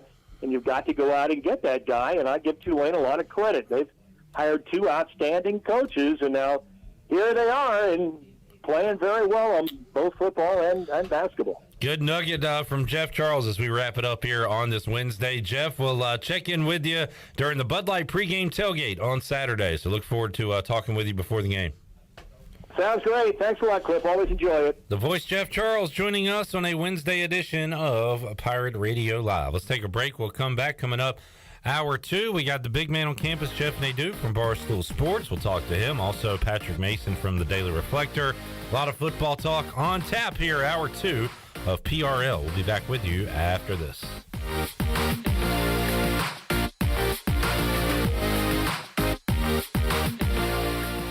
When it comes to hauling dirt, asphalt, or stone, you can trust the pros at First and Goal Hauling Incorporated. They have a fleet of dump trucks ready to get the job done. And best of all, it's owned and operated by ECU football alum Dakota Marshall. When you have a big job and you need it done right, count on First and Goal Hauling, where it's a touchdown every time. Keep up with Dakota Marshall and First and Goal Hauling by following them on Facebook today. The best burgers around. Everyone loves a thick, juicy, and fresh burger. Tiebreakers in Greenville, plus the all-new Tiebreakers in Winterville, do real burgers better than anybody. So don't just go to any burger-themed restaurant chain. It's time to break the chain and eat local. Tiebreakers, real burgers at its best. Everybody loves burgers. Will the you of tomorrow be happy with the you of today? It all depends on the decisions the you of today makes. For instance, the you of today has an excellent career opportunity with Delcor Heating, Cooling, and Plumbing. The pay is great, very competitive with other HVAC companies. Plus, you could get a $1,500 sign-on bonus. The you of tomorrow will enjoy some time away because Delcor also offers paid vacation. Most HVAC companies don't. And since the you of today has some experience, Delcor might just hire you on the spot. Delcor is hiring 12 experienced HVAC and plumbing professionals immediately. You must have a valid driver's license, ability and desire to work, and legally eligible to work in the U.S. Delcor offers a sign-on bonus up to $1,500, plus one of the best benefits packages in the industry, including health insurance, paid vacation, and retirement options. Learn more at DelcorInc.com. That's DelCorinc.com. The you of tomorrow will thank the you of today for getting a job at Delcor. Delcor is an equal opportunity employer. Your vehicle is a big part of your life. That's why you should trust the team at Greenville Auto World for all your vehicle needs. Greenville Auto World believes in fair prices, superior service, and treating customers right. Visit GreenvilleAutoWorld.net to see their fully stocked inventory of SUVs, trucks, and cars. Need a lift kit, custom rims, or wheels? Greenville Auto World can upgrade your vehicle today. For sales or service, visit Greenville Auto World on Highway 43 in Greenville. Pabst is the place where friends come to gather, a place where the party naturally goes, a place where someone is microwaving a burrito, a place where a kitchen. It's a kitchen. Pabst Blue Ribbon. This is the place. Hey, Pirate fans, get stocked up for tailgating season with PBR at your favorite retailer. Look for the QR code on the PBR display and register for a chance to win a pizza oven. Game day or any day, all Pirates prefer PBR. At Jimmy John's, we don't make sandwiches. We make the sandwich of sandwiches. We use fresh veggies because we don't hate salads. We just feel bad for them. We make our sandwiches exactly how you want because you're the one who's eating it. And we bake bread all day, every day because stale bread isn't bread. It's croutons. Sandwich history is written by the victors. Good thing we have legible handwriting. Jimmy John's, the sandwich of sandwiches. Order pickup or delivery on the app. This is Mark Washington with Max Sports Performance at Max Fitness. Our facility has reopened and is following all safety protocols. The best thing you can do to strengthen your immune system is, of course, to work out and exercise on a regular basis. I can assist you as your performance coach. You can also enjoy the benefits of a private facility. Avoid the crowds and work out at Max Fitness. Now is the time to get healthy. Max Fitness, just off Highway 43 in the old Ace Hardware building behind Speedway in Greenville. Call me, Mark Washington, 902-4877. Pirate Radio. Go Pirates! Go Pirates! Arr! Yeah. The voice of the Pirate Nation.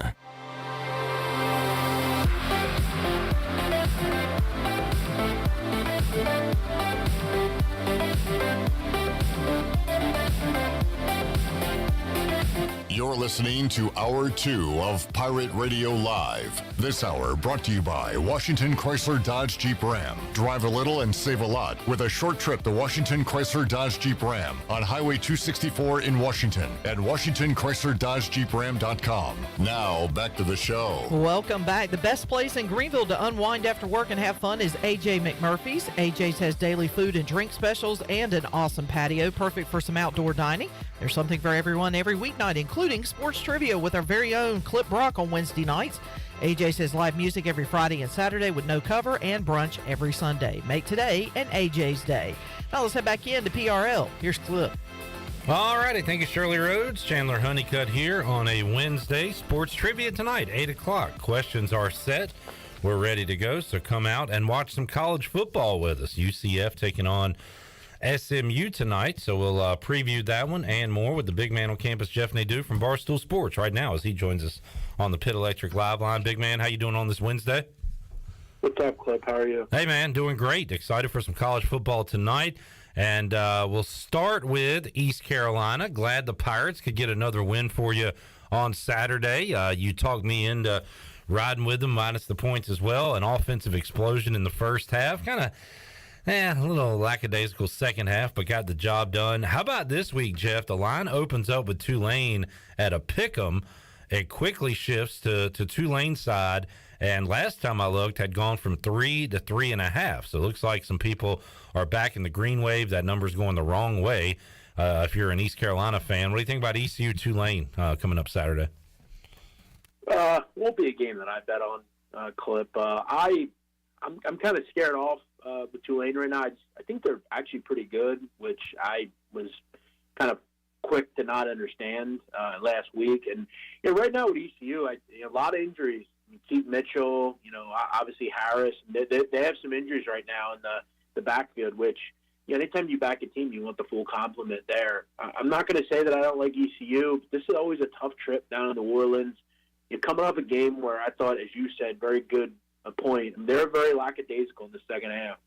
I actually was concerned at one point that I wasn't going to cover that game, which was wild. But they ultimately got the job done. But a nice performance. They're very good in the first half. You need that performance to happen the entire game. Now, if that team in the first half comes out and plays against Tulane, they'll beat Tulane. But both these teams playing well. Right now, Tulane dealing with they have a third-string quarterback playing in Kai Horton. And, I just don't really have interest in either of these groups. I talked to Corey Glore today, play-by-play voice of the Green Wave, talked about Horton's great performance against Houston, said that, that they're kind of up in the air about Michael Pratt right now. He might give it a go, but if not, Horton showed he's good enough to get the job done with that win over the Cougars last week. Jeff, how about we'll stick in the American coming up tonight, SMU at UCF, and man, we have had years where there have been dominant teams in the AAC, and we've seen UCF and Memphis and Cincinnati, of course, represent the American in big-time New Year's Six bowl games. I don't know if we have that this year, but we do have a lot of kind of middling to solid teams, and I think SMU and UCF can be in that category. So, I don't know, does anything separate these two teams in your eyes? UCF is a 2.5-point home favorite. I don't know if I'd have any interest in betting the side. In fact, I don't have any interest in betting the side. I just think you have too many things that just kind of rub me the wrong way. I like both these teams. I like SMU a little more. It's just I don't really like where I have them right now with some of the things I'm hearing out of this group as far as people are leaving the program, things like that. One thing I know about both these teams, they're both very good on offense. They both score a lot of points. They both throw the football a lot. You look at finishing drives, these two teams are both very good, especially UCF. I think they're top 10 in the country in finishing drives. You also look at defense. I think both these teams you're going to have issues with. They're not going to cover anybody. You're always going to see a back-and-forth game. And both these teams play very fast. SMU second in America in seconds per play.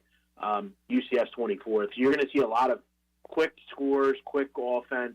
And one team doesn't run the ball at all. So, I have some real concerns about both teams getting stops tonight. And, when you look at SMU, they don't really stop the run. UCF wants to run a lot. So I think both offenses have a lot of success in this game. I will lean over the number. But something's concerning that number immediately was bet down at open. Now it's back up a little bit. I lean over. I don't know if I'll ultimately get there on betting.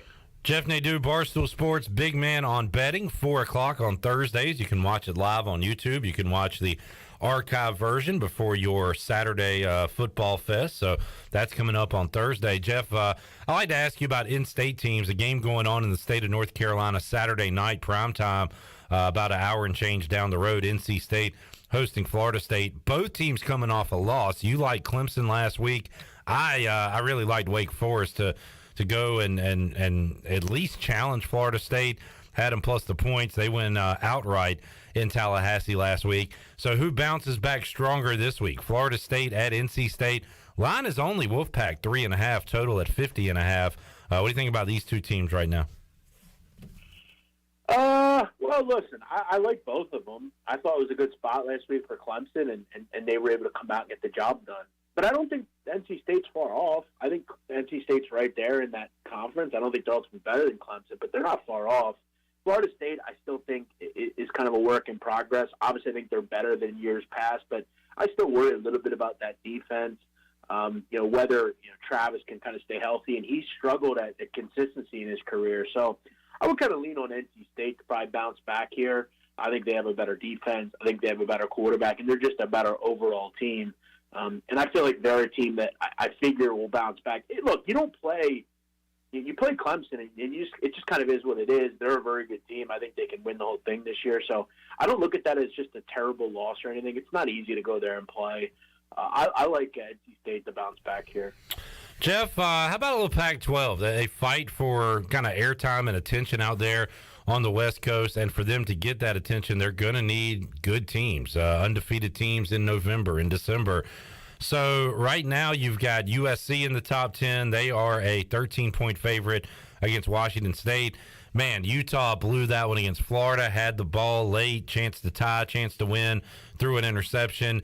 Now they seem to be on the right path, but they've got UCLA, who's an undefeated team, coming up 3:30 on Saturday. Utah, 3.5-point road favorite at UCLA. So UCLA could come out of this game undefeated. Utah could get another good win on their resume. And then I mentioned the USC, Washington State. I guess big picture, what are you looking at in Pac-12 and any interest in the Pac-12 action this weekend?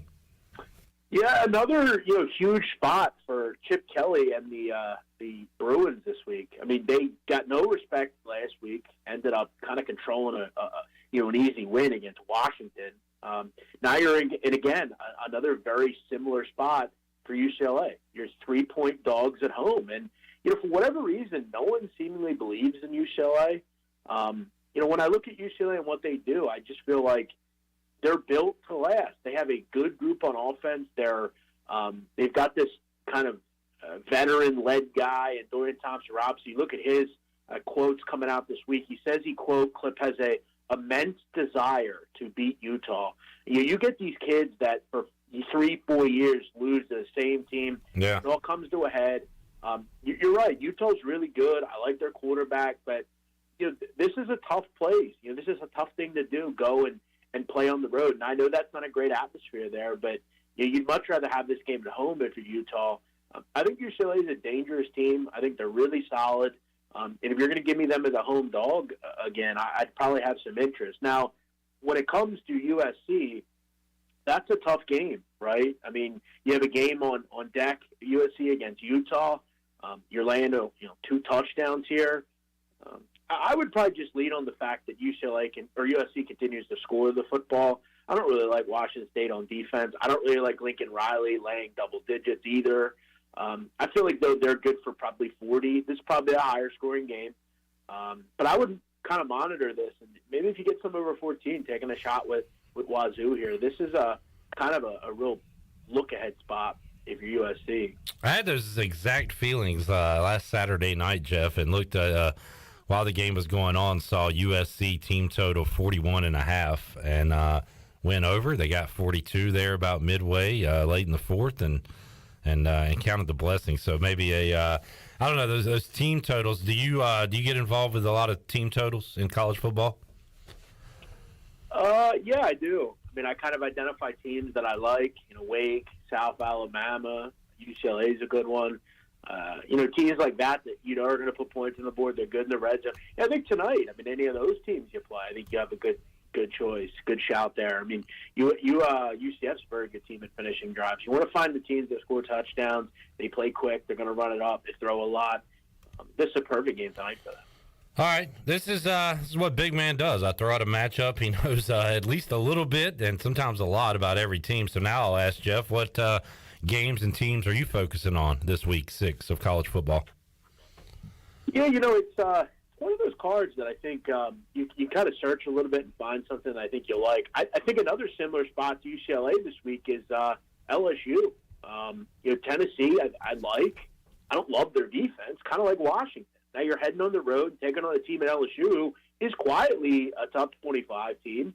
We haven't really seen much of them since that first game where they lost on that blocked extra point. But since then, Clip, they've routed 4 in a row. They've been very good. They've been very solid. Beat a team at Auburn last week. Had to come from behind to do it. LSU's got a good defense. To be at home here, a really good spot, maybe to creep up a little bit, early start on Tennessee. If I can get a 3.5 there, I might buy on that one. Another one that I think is going to be hidden, I think I'll be on an island of my own here, and I'm good with it. I like Boise this week, Clip. I'm back in the Boise fold. I thought last week was a great time to figure out what kind of Boise State team we were going to get. And I'll tell you what, they were a joke in the first half. They were down 13-0 in the first half. After the third quarter, they were still down 13-0. And Clip, you know what they did in the fourth quarter? They scored 35 points in the fourth quarter. What the hell happened there? The run started going. They introduced this kid, Taylon Green, who was just super effective. I'm not sure why he didn't start the game. This Taylon Green kid is electric. He can run. He can throw. He had 105 yards and 8 carries, 2 touchdowns. They just figured it out in the fourth quarter. This is a great way to really take your team into the next week. And I'll tell you right now, this Fresno team is lost. I mean, they are completely lost right now without Jake Haener. They can't move the football. They're coming off a disastrous performance and a loss against lowly UConn. Now they come back this week. You look at that game Clip against UConn. They didn't have 200 yards total. I mean, 187 total yards is just a complete mess. Jeff, I had we talked about them earlier in the year. Had them against Oregon State. They should have won that game, and Oregon State scores a walk-off touchdown. You don't see that a lot. Scores at the buzzer, basically. Then they go out. They got USC the next week. Hanger, I mean, didn't, completely embarrass themselves, but yeah, the quarterback injury. I mean, they are a far cry from where they were just like 2 or 3 weeks ago. It's crazy. Yeah, I mean, there's a huge drop-off between Haener and Logan Fife. It's not the same quarterbacks. And, this is a real bottom-of-the-barrel type of spot. Obviously, you want to keep an eye on Haener, but the sign's pretty much telling you that he's not going to play. One thing I know about Boise Clip as well, you say what you want about their offense. I think they found something last week, but they are really good on defense, really good. Now, I'll tell you to just go watch the New Mexico film and tell me they're not good defensively. And they were just nasty in that game. So, yeah, I like Boise. I think they win by double digits. Shout out to your Birds, Jeff. We'll wrap it up. Eagles, only undefeated team in the NFL. And, man, I felt like I knew what I was talking about for about 10 game minutes on Sunday. I said all last week, watch out now. Jaguars are pesky. They're good. They'll fight. And they were up quickly, a couple of touchdowns on the Eagles. But to be able to erase that deficit like Philly did even before halftime, very impressive. Jalen Hurts and company getting it done once again. They got the Cardinals this week. They are road favorites in that game against Arizona, but you got to be feeling pretty good about Philly right now. Yeah, I feel really good. I think the only concern here is, and I was talking about a friend of mine, we go to the games together, he asked me how did I feel about the game this week, and, it's one of those games where it's a West Coast game. They got the Cowboys on deck next week, prime time. Coming off a game that was kind of wild with the weather, and we kind of talked about this might be one of those spots. And then I kind of look at the line and I see that all the early money, sharp money coming in is on the Eagles, which I think really tells you a lot about them. I think the Eagles will finally lose probably next week. I have a weird feeling they lose. I think one thing I'll say about this game, I think it'll be high scoring. I think Kyler Murray will give the Eagles some issues. It'll be hard to continue to rectify their defense against a guy like this. The defense has been good, but this Eagles team can really move the ball, and I don't trust Cardinals defensively. I don't trust them coach-wise. They're not real balanced. So, yeah, I think the Eagles get it done again this week, but I think that game against Dallas will maybe be the one you circle, or even against the Steelers on the 30th. Jeff Nadu joining us. Check out Big Man on Betting coming up Thursday, 4 o'clock. On YouTube. You can watch that live, the Sit Down podcast. I believe I saw Jeff. Is it released or coming up? You and Chief from Barstool, that episode. It came out this morning. Okay. Check that out.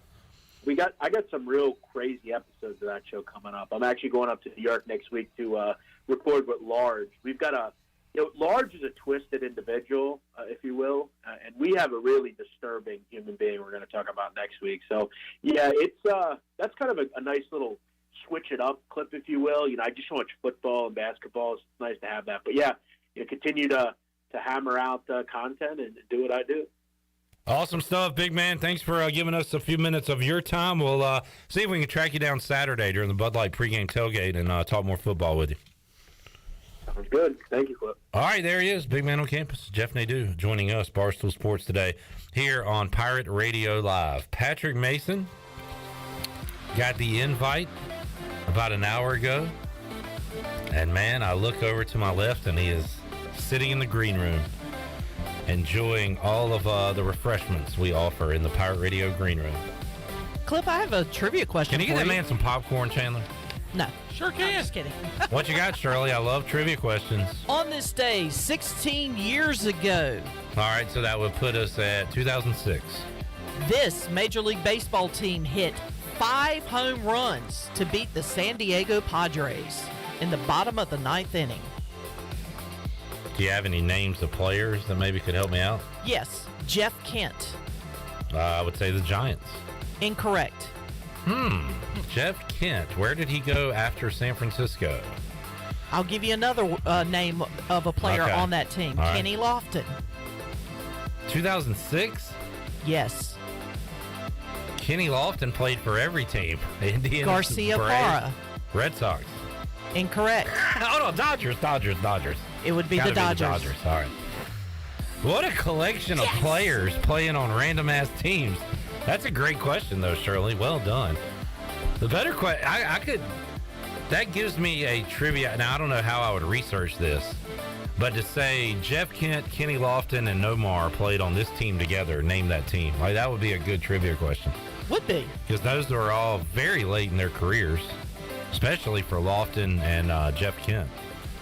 But, all right. Well, thank you for that, Shirley. You're welcome. It only took me 3 names to get it. All right, we'll take a break, come back. Patrick Mason joins us on the other side of this timeout. We're back with you after this.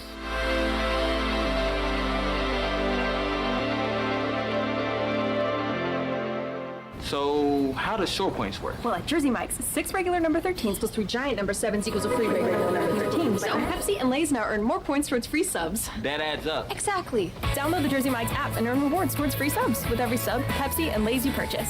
So, how does short points work? Well, at Jersey Mike's, 6 regular number 13s plus 3 giant number 7s equals a free regular number 13. So, Pepsi and Lay's now earn more points towards free subs. That adds up. Exactly. Download the Jersey Mike's app and earn rewards towards free subs with every sub, Pepsi, and Lay's you purchase. Are you ready for some football, Pirate Nation? Bud Light is America's favorite light beer and the official beer of the ECU Pirates. When planning your fun times this football season, be sure to pick up some Bud Light at your favorite retailer. Bud Light carefully brews their beer to be perfect for anywhere there's fun. Because when there's fun, Bud Light is there. Get ready to have fun this season, Pirate Nation, and always stay in the game and drink responsibly. Bud Light, the official beer of the ECU Pirates, and proudly distributed by Carolina Eagle Distributing since 1989. East Carolina Chrysler Dodge Jeep in Greenville wants you to make this a September to remember. Come check out the huge selection of new cars and trucks as the inventory is back, and so are the incentives. It's Ram Power Days at East Carolina Chrysler Dodge Jeep, and they've got 0% for 72 months on Ram Bighorn and Laramie trim models. Or you can save up to $8,000 on select Ram 1500 crew cabs. This is the best truck offer you'll find anywhere. East Carolina Chrysler Dodge Jeep needs to make way for the 2023 model. So September customers will get huge savings. That's saving up to $8,000 on a new Ram now. Oh, and you'll also find a great selection of new Jeeps. Save up to $3,000 on a new Jeep Gladiator and save up to $5,500 on select new Wagoneers. East Carolina Chrysler Dodge Jeep across from the Crackville in Greenville. Come see us. Offers do not include tax tags and $7.99 admin fee. Customers must qualify for all applicable rebates. See dealer for details.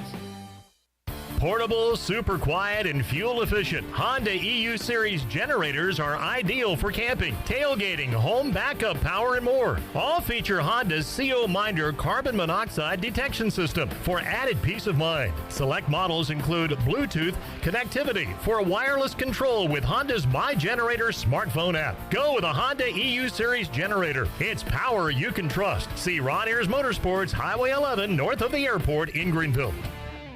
This isn't your regular cola, so this isn't your regular cola ad. No beach parties or family barbecues here, just Nitro Pepsi, the first cola ever infused with nitrogen.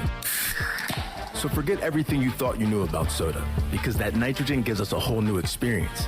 Think an infusion of smaller bubbles for a cola that's got a lighter, smoother texture. And don't get me started on the pour. You don't pour this like any other cola. We're talking turn the can completely upside down and watch as those bubbles cascade into the glass to create a frothy, luxurious foam topping. Can your cola do that?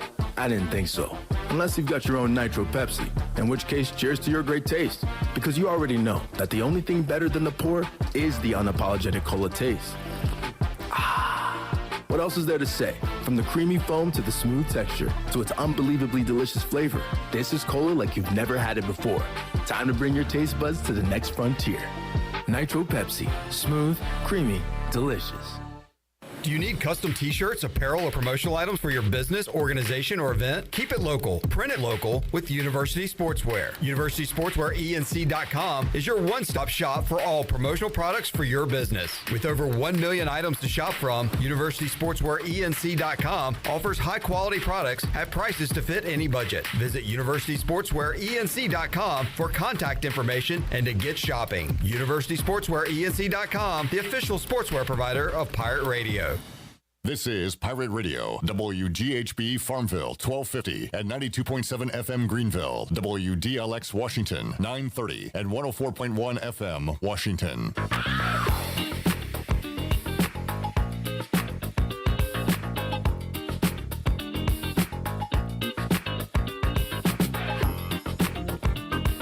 You're listening to Hour 2 of Pirate Radio Live. This hour brought to you by Washington Chrysler Dodge Jeep Ram. Drive a little and save a lot with a short trip to Washington Chrysler Dodge Jeep Ram on Highway 264 in Washington at WashingtonChryslerDodgeJeepRam.com. Now, back to the show. Welcome back. Country Mart has been locally owned and operated for over 40 years and is your premier country store serving the best cheese, biscuits, and country food around.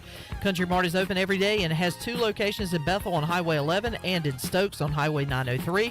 Both Country Mart locations are top-of-the-line fuel stations serving Shell gas, including 93 ethanol-free high-octane gas, which is the best for boat owners. Country Mart, fueling you up with great food and your engines with great gasoline. Now let's head back into Pirate Radio Live. Here is your host, Clip Brock. And awesome cheese biscuits, sausage dogs, fat. Man, we had a great spread this past Saturday on the Bud Light pregame tailgate. Thanks to Country I ate Mart. a lot of that fat back, too. Fat! Give me back my fat!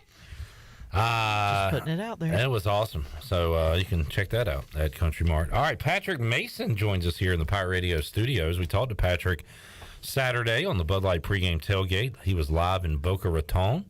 This week we'll talk to him live in the Big Easy. What's up, Patrick? What's up? That's a really cool nickname for a city. The Big Sleazy. Yes, it is. So, you ever been? I have not. No, never been. First trip, huh? First trip. Are you going to be the touristy guy and go on Bourbon Street and drink a Hurricane and do all that stuff? I'm going to walk around for sure. I'm not going to go to maybe not any museums like witchcraft stuff, but I'll go look for some food. Not into the voodoo? Not really. All right. I mean, it's kind of interesting, I guess, that the city does that, but I don't know. All right. Well, I didn't ask. I mean, it sounds like it's on your mind, and maybe it you is actually a little are. Yeah, I don't know. I just hope, I don't find myself out there, someone pokes me in the arm or something, and I don't know. We'll see. What are you worried about? I don't know. I'm going there alone, man. I don't know. I don't want to get caught, doing something. All right. Well, I mean, you'll be okay. Yeah. You'll be fine. Hang out with Igoe and, I don't know, find somebody you know. Always buddy up, people. The buddy system. Yeah, the buddy system. Find you a random buddy. With the internet today, and maybe I should, you know what? App idea. Shark Tank this, baby. Buddy system. This is for beat writers going on the road with their team. Okay. For college football, it's once a week. For NBA, it's 3 times a week. So it's an app, and you meet up with other people who, so like I'm a sports fan. I am, married, and my wife might not like this, but like, hey, I want to hang out with beat writers from across the country. If I was in a professional city, they would contact me, and I'd go meet them out at bars while they're in town, and we'd talk sports. I like that idea, because I think first day of baseball playoffs starts Friday. Yeah. I'm going to need some buddies to watch. So you create your profile. You can update it as you go to each city. So you say, male, how old are you, Patrick? 32. 32, looking for sports companionship, want to watch MLB Playoffs, Friday night college football. I like it. Yeah, it's kind of like a dude one-night stand, a sports one-night stand. I can get behind this. All right, we'll set up your profile now, and we'll see if you we're going to the moon with this idea. I like it. Oh, wow. Voodoo Queen 31 has responded, Patrick. Hey. Hey-o. Good luck. Oh, man. Good luck with that. All right, Patrick, Tony La Russa out. Yes. He gone. Due to health reasons, right? Yeah. I think it's genuine. Old age. Yeah, it's probably all the above. So you're not disappointed? No. Who are the front runners? I've been kind of looking a little bit. I just want to poach someone from a really good, smart baseball team. Like, I want to find someone from the Astros, someone from the Rays. So I think, like, the Astros bench coach, Joe Espada. Maybe another World Series champion of recent years. Like, I don't know. Who's another team you could think of? Are you fishing for the Braves? I mean, that would probably be a good franchise, I would think, to maybe get someone from. They chase down the Mets, man. They know what they're doing. I got the perfect guy for you. I don't want to see him leave, but Ron Washington. What's wrong with Ron Washington? I don't know. He took the Rangers twice. He did. He's probably fine. I don't know about, like, all these, like, older retread kind of guys. And I know you just have one of those. But if Ron Washington didn't enjoy partying a little bit, he'd still be a manager right now. Like, Ozzie Guillen, great, but I don't want him managing the White Sox again. Like, I know he's won a World Series, but it's just, we can't just go down that road again. We gotta find someone smart who's analytically driven. I mean, we got to catch up here. Yeah, younger. Yeah. All right, fair enough. That's not bad. All right, Bears shout out Justin Fields, completed double-digit passes on Sunday. Man, look out. You got to give him that. Here he comes. I think he has 34, though, on the year, though, which is, like, what's going on? And we've played 4 games. Yeah, who's the receiver? I want to say is Deebo Samuel, has more receptions himself than the entire team. Oh, has. Cooper Kupp. Cooper Kupp, okay, yeah. Oh, my goodness. Rough times. Are you a Bulls guy at all? Yeah, I'm a Bulls fan. All right. Are they any good? Nah. I mean, okay, like, they got some decent players, but they're not, like, going to contend for a title. They have a Ball brother. They do, but he's got knee problems. He just had surgery the other week. They have a headband guy. Caruso? Yeah. I like him. They're a fun team. Like DeMar DeRozan, Zach LaVine. They're a fun team. They're fun. At one point, they were leading the East last year, and everyone was freaking out. But it's like, guys, they're not going to win a title. And they ended up getting the play-in spots. So. Chicago sports, they've seen their ups and downs. Seems like maybe more downs than ups. The last time I was really into the Bulls, like, actually feeling they could do something was when Derrick Rose was doing his thing. Oh, yeah. Man. And that was fun. I mean, he was jumping over everyone. His pogo legs were amazing before pre-injury. Yeah, he was incredible. Like, I always see like this question on Twitter every couple months. It's like, if you can run someone's career back without an injury, I think hands down I'd pick Derrick Rose. Yeah. We were watching, because this time of year I like to watch this YouTube video. It's like loudest MLB crowd reactions, and it's a bunch of playoff walk-off home runs. And there was one from like 2006, and I started doing my Patrick Mason impression when Paul Konerko hit a home run, and everybody was going nuts. And that was fun. Yeah, I remember that. He was like a young Patrick Mason was going nuts. This is fun. hey, Mom, Dad, this is fun. Hey guys, this is a good time. Come on in. Paul Konerko. Did you see that? That was awesome. Yeah. Who's your all-time favorite Sox player? Probably Mark Burley. But I know who's coming up close, and it's hard to say all time because he's, I guess, sort of still playing, is Jose Abreu. I just love that dude. Oh, we got to check on Patrick's tweets. I saw a tweet. I saw you quote tweet. I believe it was a tribute that the White Sox did on Jose Abreu. Was he retiring or something? They're just not going to bring him back. I mean, it's sort of just like position versatility-wise. Like the White Sox had like multiple guys who should be playing first base in the outfield, and he's like 36. So let's. Is he that old? Yeah, I think he's 35, but for next season he'll be 36. Wow. I kind of remember when he was like a young slugger. I guess it's been a while now. I mean, he won the MVP in the COVID year. He's just a good player. Patrick tweeted 44 minutes ago, Chandler. It's a shame you guys, parentheses, White Sox. Mm-hmm. They're getting the tag. Wasted this man's career. From the rebuild years to the disaster of the past 2 seasons, Abreu deserved better. I'm not wrong. I also saw a tweet that you put up there, and I have this same problem about you cannot wait for the food. You cannot wait for the food to like cool off before you eat it. Oh yeah, I'm just routinely just ruining my tongue. But it smells good. It's tasty. You're hungry. It's like I can't have wait. that issue. Yeah, I've been cooking a lot. It's a new hobby I picked up in the last 6 to 8 months. And I tell you what, last night I got pork chops, potatoes, and I was like, I'm gonna get some a little gravy, and I'm gonna get some like biscuits or crescent rolls or something. And I was like, and I walked by an aisle and saw stuffing. Oh, let's go. Thanksgiving came early, huh? And why am I not eating this like every night, but at least once a week? It was phenomenal. Thanksgiving food is put on the shelf for way too long. Like, it's phenomenal every year, and then we just forget about it till November. And it wasn't my grandma's dressing, which is unbelievable. It was stovetop stuffing, but it's still so good. I believe every Thanksgiving we say, like, what Thanksgiving dish do you wish that we could, like, kind of enjoy all year long? Yeah. All year long. I feel like stuffing's like on top of that list every year that we discuss that. So good, and it's available, but people don't think about it until November rolls around. Why I brought this up was because how do restaurants do it where your meal stays hot the entire time? Is it something to do with the plate or something? Because I'll bring, I get my plate, I sit at my table at home, and about 5-6 minutes in, it's like already cool. Yeah, it starts out like lava, right? And then it's just like you have no problem just wolfing it. But I feel like in a restaurant, it stays hot. Maybe it is the plate. Because they always say hot plate. Yeah. So maybe I should start nuking my plate. Yeah, nuke it. You ever just like totally disregard the hot plate thing and you grab it and you're like, that's right. All the time. Yeah. You're like, telling you, but you just do it anyway. And I bet those waiters and waitresses like go back and like, well, got another idiot moron who I said hot plate to. They're just tallying. Yeah. How many we got today? I'm up 5-4, but a dumb looking family just walked in, so we're about to get our numbers up.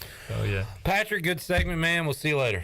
Yep. I'll get the string in a can. We could do it from there. Nah, we'll talk some Pirate football on the other side. Let's take a break. More Patrick Mason.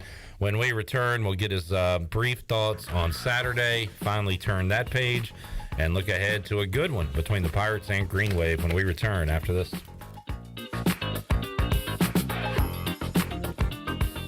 Pirate fans, it's a key American Conference showdown Saturday the 15th as your East Carolina football team welcomes the Memphis Tigers to Greenville. Tickets are as low as $35 in the upper deck and just $50 in the lower bowl. The 2022 Hall of Fame class will be recognized, including pro golfer Harold Varner and former Pirate quarterback Marcus Crandall.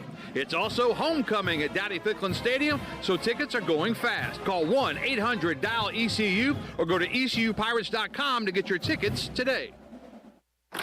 Welcome to US Cellular, where new and current customers choose any phone they want for free. Free? Even the one with 5G and lots of storage? Free. And the one with the latest everything? Free. At US Cellular, any phone you see is free, whether you're a new or current customer. US Cellular, America's locally grown wireless. Terms apply. See uscellular.com for details. This is Brandon Tate, owner and operator of Atlantic Wireless, an authorized agent for US Cellular since 1997. Visit atlanticwireless.com to find the store near you. We go beyond the call. Do you want to feel healthier and have more energy? The secret is all in what you eat. At Kinetic Physical Therapy and Wellness, we have certified dietitians to provide you with accurate advice on the eating plan and the lifestyle choices that you need to make to help you live well. You need more than just an internet search to be able to get a plan that fits your unique needs. Your dietitian will customize an eating plan that is specific to your goals, your budget, and your lifestyle, while providing coaching along the way so you can live well. Sign up today at kptonline.com. It's bow time. So it's game time and you got a bunch of rabid fans. Dad, we're hungry. You head out to fire up burgers and dogs and go from grill master to MVP. Then you realize you're out of gas. Yup, out of gas on game day. What do? Drop a big bow box on it. Game on. Feed a family of 4 with 8 pieces of chicken, biscuits, fixins, and tea. It's bow time. University PC Care in Greenville and New Bern has been serving the tech repair needs of Eastern North Carolina since 2006. And as one of the only Apple-authorized service providers east of Raleigh, all our technicians are Apple certified, and we only use genuine Apple parts. Your iPhone and Mac warranties are safe with us. Have questions or need service? Call 252-558-1280 or visit us online at universitypccare.com. University PC Care, your one-stop shop for service on everything Apple. The Angus Grill is your premier spot for the best burgers, cheesesteaks, and brisket sandwiches around. Join us for our unmatched variety of burger combinations, from the mushroom bacon Swiss burger to the jalapeno popper burger to the original Angus classic. Pair that burger with our amazing onion rings, tots, fries, or sweet potato fries. Angus Grill, with 4 amazing locations in eastern North Carolina, including Winterville near Pitt Community College, on Jarvis Street in uptown Greenville, and on Statensburg Road near the hospital. It's the best burger around, guaranteed. I'm Donald Stocks, owner of PIP Marketing Signs Print. We are your one-stop shop for just about anything printed. If we're not your go-to printer, please give us a call at 355-1636. We have over 80 5-star Google reviews and want you to be our next more than satisfied and well-pleased customer. Check us out at growitpip.com or stop in to see us at 3185 Mosley Drive in Greenville. PIP, where business goes to grow.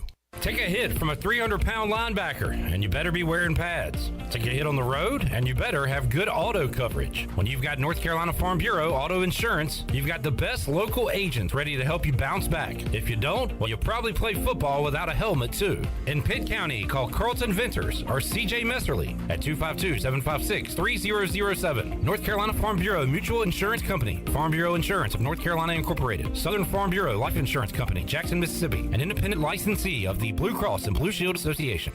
This is Miles Berry, and you're listening to Pirate Radio, the voice of the Pirate Nation.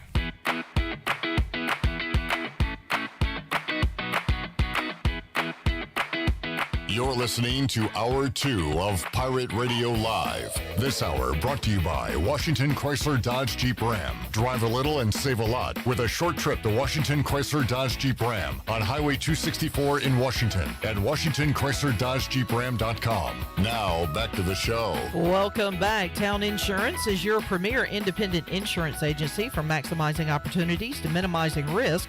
Town's insurance advisors offer expert professional advice to clients of all sizes. For personal or business insurance questions, call 756-8300 today. Now let's head back in to PRL. Here's Clip. Back with you, Pirate Radio Live, here on a Wednesday. Stephen Igoe, Hoist the Colors, joining us coming up in the 5 o'clock hour. And then Igoe, Patrick Mason, and the Pirate Radio crew will be covering another Wednesday of coordinator interviews. You got Donnie Kirkpatrick, Blake Harrell, and the head man, Mike Houston, coming up later today. You can find that tonight on our social media accounts, quotes and video, and we'll have the audio for you coming up Thursday and Friday right here on Pirate Radio. I also had a chance to catch up with Corey Glore, play-by-play voice of the Green Wave, earlier today. That is available for you to watch right now on YouTube and Facebook, and we'll have the audio version of that interview Thursday right here on Pirate Radio Live. So we are getting you ready for East Carolina Tulane. We'll do even more of that Saturday, 11:30, Bud Light pregame tailgate. And Patrick Mason will hopefully answer our phone call as he did last week when he was in sunny Boca Raton. Patrick, what was that like? You and former Pirate lefty Jake Agnos were amongst the dozens of people to see that game. Not a lot of people. So what was that atmosphere like Saturday? I was going to say dozens is very accurate. So I tried to get there early, and I did. I succeeded in getting there early. And I wanted to just kind of walk around the campus, and the campus itself kind of felt like a little commuter school, sort of. Like it was just buildings everywhere. There really wasn't much going on. They had all the roads closed. There was, a few tents in a parking lot for tailgaters. But it really just had that feel of like, a COVID year where there was just kind of just dots of people here and there, and it was just really cavernous in the stadium. It was an interesting experience for sure. Yeah, and the game itself, fireworks in the first half. We had talked about how does East Carolina bounce back after a subpar offensive performance against Navy, their worst offensive performance of the year. Well, they bounced back pretty darn strong. And really fast, too. I mean, like that first drive, it was like, okay, they're aggressive, they're going for it. I think they went, throughout the game, they went for it 3 out of 3 times on 4th down. I mean, it was just a really, put the pedal down and let's go try to score some points kind of game. The first drive, immediately I thought when I heard they were going for it 4th and 6, I think it was from the 30, was, man, I wish we still had Jake Verity. He would kick a field goal here and we'd be up 3-0. So I was thinking from a kicker perspective, maybe it was more than that. They didn't mind Daffer going out there taking the 47-yarder, but it was hey, we got what we want against this defense. Let's go ahead and get a first down here and score a touchdown. They went with a pass to Marlon Gunn, I think, on that first fourth down conversion. So maybe it was more about being aggressive and knowing they could get that first down than Daffer in that case. I don't know. I mean, I had that thought too. I mean, East Carolina's done that throughout the year where they can kind of get to that 30-ish sort of yard line. Kinda. Yeah, and they're going for it. And I think it's, I mean, you could totally say maybe, they don't want this guy kicking a long field goal, but at the same time, I feel like they thought they had the advantage against that defense, and they certainly did because they were getting, winning matchups all day, all over the field. So you saw it from, perched up atop, just a lot of one-on-ones. Is that what they were taking advantage of? Tons of one-on-ones. I think it was the C.J. Johnson 74-yard touchdown catch. Holton said it was supposed to be a run, and he just noticed that CJ just had one-on-one coverage, and he's like, yeah, let's just go to it. And it obviously worked, and, I mean, that was kind of how it was all night. They were just saying, hey, I'm going to leave you out here on an island and, go try to cover these guys, and they certainly could not do that. Monster game from CJ, another solid game from Isaiah Winstead, Ryan Jones, everybody getting in on the action. Do you remember the play Jones fumbled on, the screen? And do you remember? Because I love the play. I think Donnie dialed up a beautiful one there. And if Ryan Jones could have got by the guy that was behind him, it was just green grass. It looked like to me on the TV. I never saw a wide angle from it, but the play itself was beautiful. The result was horrendous because Jones fumbled. Because I don't think he was looking ahead of him probably at all that green grass and wasn't thinking about somebody being behind him. But yeah, I love that play. For sure. And I think early in the year, I was watching how they would use Ryan Jones, and a lot of times it was in the red zone, right? They would move him around, get him open. Now, I think the past 2 weeks, even they tried a little bit against Navy. It was just like, hey, we're going to get him the ball when, we got 40 yards of space, and we're going to move him around like he's a wide receiver. And when he gets the ball, I mean, he can truck somebody, he can move. He's a very talented weapon in that passing game. How about did you notice a difference at all, Patrick, being there, watching the, sideline, body language? Did anything change first half to second half when they were so good in the first half? Bit of a snoozer in the second half. I think it was a little bit of, East Carolina was up. What was that? What's the math? 41-7. Yeah, so, huge. And I know, I asked some players about it on Tuesday, and they said it's sort of just human nature. Essentially you got the game in hand. And also, what's his face? The coach, was it not Scott Frost? Jeff Scott. Jeff Scott. Yeah. He was just saying hey guys, we're playing terrible. So they both had some sort of energy. They wanted to do something in the second half, and East Carolina was just trying to, essentially finish the game out. So I don't think it was anything I don't know. It wasn't any sort of hanging your head or anything. It was just kind of how football goes sometimes. Everybody by now has probably seen the Jeff Scott audio, the press conference where he basically explains how USF won the game. Yeah, it was right. We had 2 goal lines and didn't get that, and then we had you take away one of those touchdowns on a third down, and then we're winning the game with 8 minutes left. And it's well, yeah, dude, I guess go for it. But he's doing anything he can to sort of prop this team up, because it looked like they were just done playing football in the second quarter. Those guys were just hanging their head, taking their helmets off, just slowly walking back to the bench. USF was just beaten. They were in rough shape. Igoe said it too, that if you can get out early on them, they're the kind of team that will just kind of throw it in, which they put up an effort. I tell you, that Bohannon guy was tough. A good second half for him. He was running around everywhere. He was on those third downs, he would take off and get a first down. And for a quarterback that did some damage on the ground, he's thicker than a lot of those guys you see. He's a tough tackle, right? Yeah, he's a big boy. He's just really talented. Like you said, you could see he can move around in open space. And, of course, they were going to get a passing touchdown at some point this year, right? He's a good player, but, East Carolina was just way too much for them and put him in a big hole. Patrick, as a Midwestern guy, when I say the word Tulane, what comes in your brain? First thing. Honestly, the first time I heard it, I was like, where is this place? So you're not the only one. Who was it? Isaiah. Troy asked Isaiah Winstead Monday about going to New Orleans. He said he's never been before, and he said, in fact, he didn't know until he saw the flight plans that it was in New Orleans. Yeah, it makes sense, because it just seems like Tulane. I don't even know what Tulane is.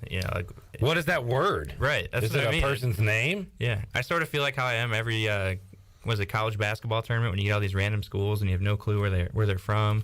So I sort of had that feeling. Tulane, All right, let's Google, what does Tulane mean? What is the etymology of Tulane? Why is it called Tulane? Tulane. Here we go. 1884, Public University of Louisiana was reorganized and named in honor of benefactor Paul Tulane. So it's just some guy? Paulie T. Yep, Paul It's not Tulane. like a no 4-lane highway. We got a 2-lane. We learned what Boca Raton was on the fifth quarter because Billy Weaver kept calling it Mouth of the Rat. And I was like, what do you mean? And then I went back to my Spanish class and said, wait a minute, Boca is mouth? Because I remember the song, oh boy. Okay, you remember Head and Shoulders, Knees and Toes? Yeah. Cabeza, hombro, piernape, piernape. Yep. Cabeza, hombro, piernape, piernape, ojos, orejas, una boca, un nariz. Yeah, pretty good. So Boca is mouth. Raton, rat. So then we looked it up, and boy, Igoe always walks in at the best times. Talking about rat's mouth. It had something to do with the coastline there around the area, and how the jagged edges were like the mouth of a rat that would take down ships and things like that. Interesting. So you were right there in the mouth of the rat, the belly of the beast last week. I'm glad I survived. I'm glad I got out. And now, so that's why you're worried about your survival in New Orleans. Yeah, I don't want to see anything that resembles me in a voodoo setting. I'm out. I love how terrified you are of this. Have you ever watched American Horror Story? I've seen like one episode. They had the a voodoo season down there in New Orleans or whatever. Have you ever, I asked Shirley today, I'm trying to get somebody on this show, Bad Sisters, you ever heard of that on Apple Plus? No. Do you have Apple? I do. Did you watch Severance? No. I gotta catch up. I'm just really bad at watching shows when they're like out and doing this. Severance is really good. You need to watch that. Okay. But I read about Bad Sisters, and every Tuesday I look for something to watch because there's there's baseball on, but no football. And so I started that last night. It's pretty good. Anyway, Tulane, ECU, what do you think? I think it's going to be tough because honestly, Tulane has really surprised me with the way they played. I think they're a really talented football team. They're kind of like East Carolina in a sense where they kind of have some high expectations. East Carolina is going to really have to play just like they did against South Florida. They got to come out throwing and playing well, and they got to stop the run. I think it's going to be tight. I don't know if I've decided on which way or another, but it's probably going to be a tight game. Come out throwing. That is what people want to hear. That's what fans want to hear. Like, is Mike Houston and his conservative nature able to do it 2 weeks in a row? We'll see. And I know they say that what's the defense giving us? If they aren't stacked in the box, then we'll run the ball with Keaton Mitchell, Marlon Gunn, with Rajay Harris-Out. But if that defense looks like it did last week, East Carolina's got to take those chances down the field and just get Ehlers the ball and let him.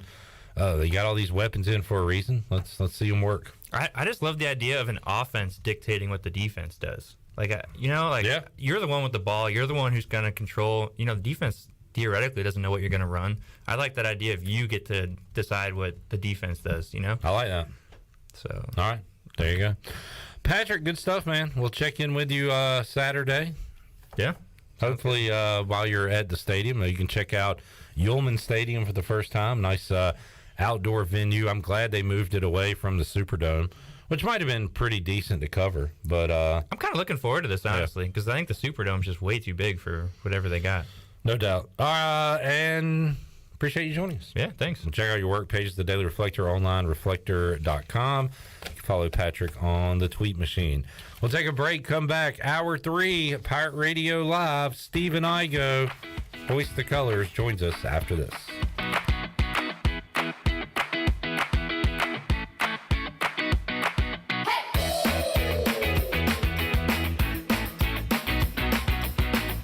Here today with Jeff Stein from Brown & Wood. Hey, Jeff, how's inventory going? Inventory levels are increasing. For the first time in over 45 days, we have Mazdas in stock, Buick in stock, Cadillac in stock, and GMC in stock. I highly encourage the customer to go to gmc.com, build and price their vehicle, share that with Brown & Wood, and let us place your order. We need some price protection for these customers, and you got to place an order to have that. Brown & Wood, your #1 dealership in Greenville, and the home of the lifetime powertrain warranty. So, how does short points work? Well, at Jersey Mike's, 6 regular number 13s plus 3 giant number 7s equals a free regular number 13. So, Pepsi and Lay's now earn more points towards free subs. That adds up. Exactly. Download the Jersey Mike's app and earn rewards towards free subs with every sub, Pepsi, and Lay's you purchase. So how does short points work? Well, at Jersey Mike's, 6 regular number 13s plus 3 giant number 7s equals a free regular number 13. So Pepsi and Lay's now earn more points towards free subs. That adds up. Exactly. Download the Jersey Mike's app and earn rewards towards free subs with every sub, Pepsi, and Lay's you purchase. Hey Pirate Nation, Lindsay Gray here with Carolina Caliber. In 1960, my granddaddy started his firearm business right here in Eastern NC. Still family owned and operated, we have the area's largest selection for outdoor shooting sports and accessories and are one of the nation's top firearm dealers. At Carolina Caliber, we have everything you need from hunting, home defense, and personal protection, including a wide variety for ladies and youth. We buy, sell, and trade. It's a time-honored tradition. Visit us at Carolina Caliber on Fire Tower Road in Winterville. My whole business just went up in flames, but my agent was there before the fire was out. We started a plan. I've got 25 employees who could be out of a job if we didn't get this place running again. My independent agent and auto owners insurance, they made sure we didn't skip a beat. I mean, we didn't miss a single payroll. That's incredible. For whatever lies ahead, we're always there. This is Brian Smith with Town Insurance in Greenville. Call me today at 756-8300. Go Pirates! Country Mart has been locally owned and operated for over 40 years and is your premier country store serving the best cheese biscuits and country food around. Country Mart is open every day and has 2 locations in Bethel on Highway 11 and in Stokes on Highway 903. Both Country Mart locations are top-of-the-line fuel stations serving Shell gas, including 93 ethanol-free high-octane gas, which is the best for all you boat owners. Country Mart, fueling you up with great food in your engines with great gasoline. Go Pirates! ASAP Party and Tent Rentals is your one-stop shop for weddings, anniversaries, corporate events, family reunions, birthday parties, or any celebration with friends and family. ASAP Party and Tent Rentals has the widest selection of tents, tables, chairs, linens, china, concession equipment, bounce rides, games, staging, wedding equipment, dance floors, and so much more. At ASAP Party and Tent Rentals, we help people get together. Call today at 756-7903. ASAP Party and Tent Rentals, locally owned and operated on Diamond Drive in Greenville near Agri-Supply and Equipment Plus. Dear past, present, and future football watchers, you know why we're here.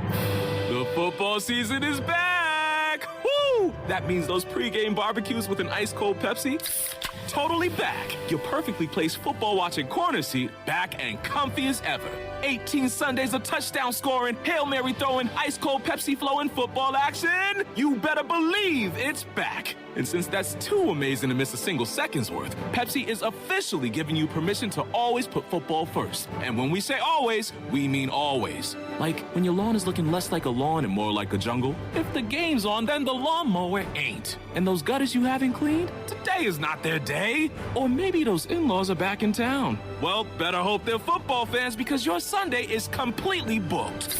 Long story short, crack open a Pepsi and don't let anything get between you and your football watching. With love, Pepsi, made for football watching. That's what I like. This is Pirate Radio, WGHB Farmville, 1250 and 92.7 FM Greenville, WDLX Washington, 930 and 104.1 FM Washington.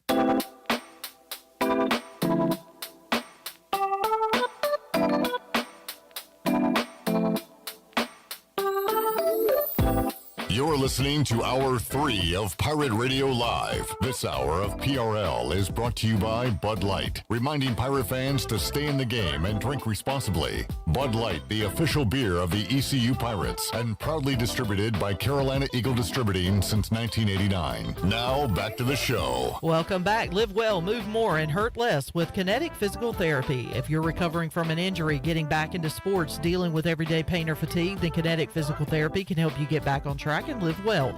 Kinetic has nationally certified therapists for physical, occupational, speech, and massage therapy, all in a state-of-the-art facility on Arlington Boulevard in Greenville. Visit kineticptgreenville.com for more information. Now let's head back into PRL. Here's Clip. And here's Stephen Igoe from Hoist the Colors, who joins us Hour 3 of Pirate Radio Live. Sad news to report.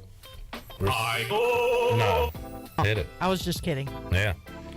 And in fact, I hope we don't get in trouble for that. Received documents that the Walt Disney Corporation, Igoe, has put a cease and desist on us playing that theme. So we will no longer be allowed to play it until at least, they said, after football season. So, what really happened to put the kibosh on it? I'm tired of doing it. So you made the executive decision? No. After all this talk. Cease and desist. No. Okay, let's see the proof then. Let's see the document. You can't show that on camera. I'm right here. You can show it to me. My lawyer said don't show it to anybody. You're not even involved in it. It's pirate radio. It ended with the death of Loretta. I'm getting so emotional. I can't even say it. Loretta Lynn. Loretta Lynn passed away. And that's when we said no. We considered her a part of us. So we can't go on now. Yes. My heart will go on. As but always. The song will not go on. Yeah. Steven, how you doing? I'm doing terrible now. I mean, you are such a bum. Like, you hated you that. You guys invite me on the show. You hated the song. We make this pact that you hated it so much. Every week you complained about it. Over it every we make this pact that we can't not play the song unless someone dies. As far as I can tell, we're all sitting here. Loretta Lynn's not. She's not. One of us is a ghost. Which one of us is a ghost? Let's play a game. Which one is Shirley's the ghost? Shirley's the ghost. Yep. If anybody's a ghost around here, it should be me, right, Chandler? Because yeah, king of ghosts. I can ghost with the best of them.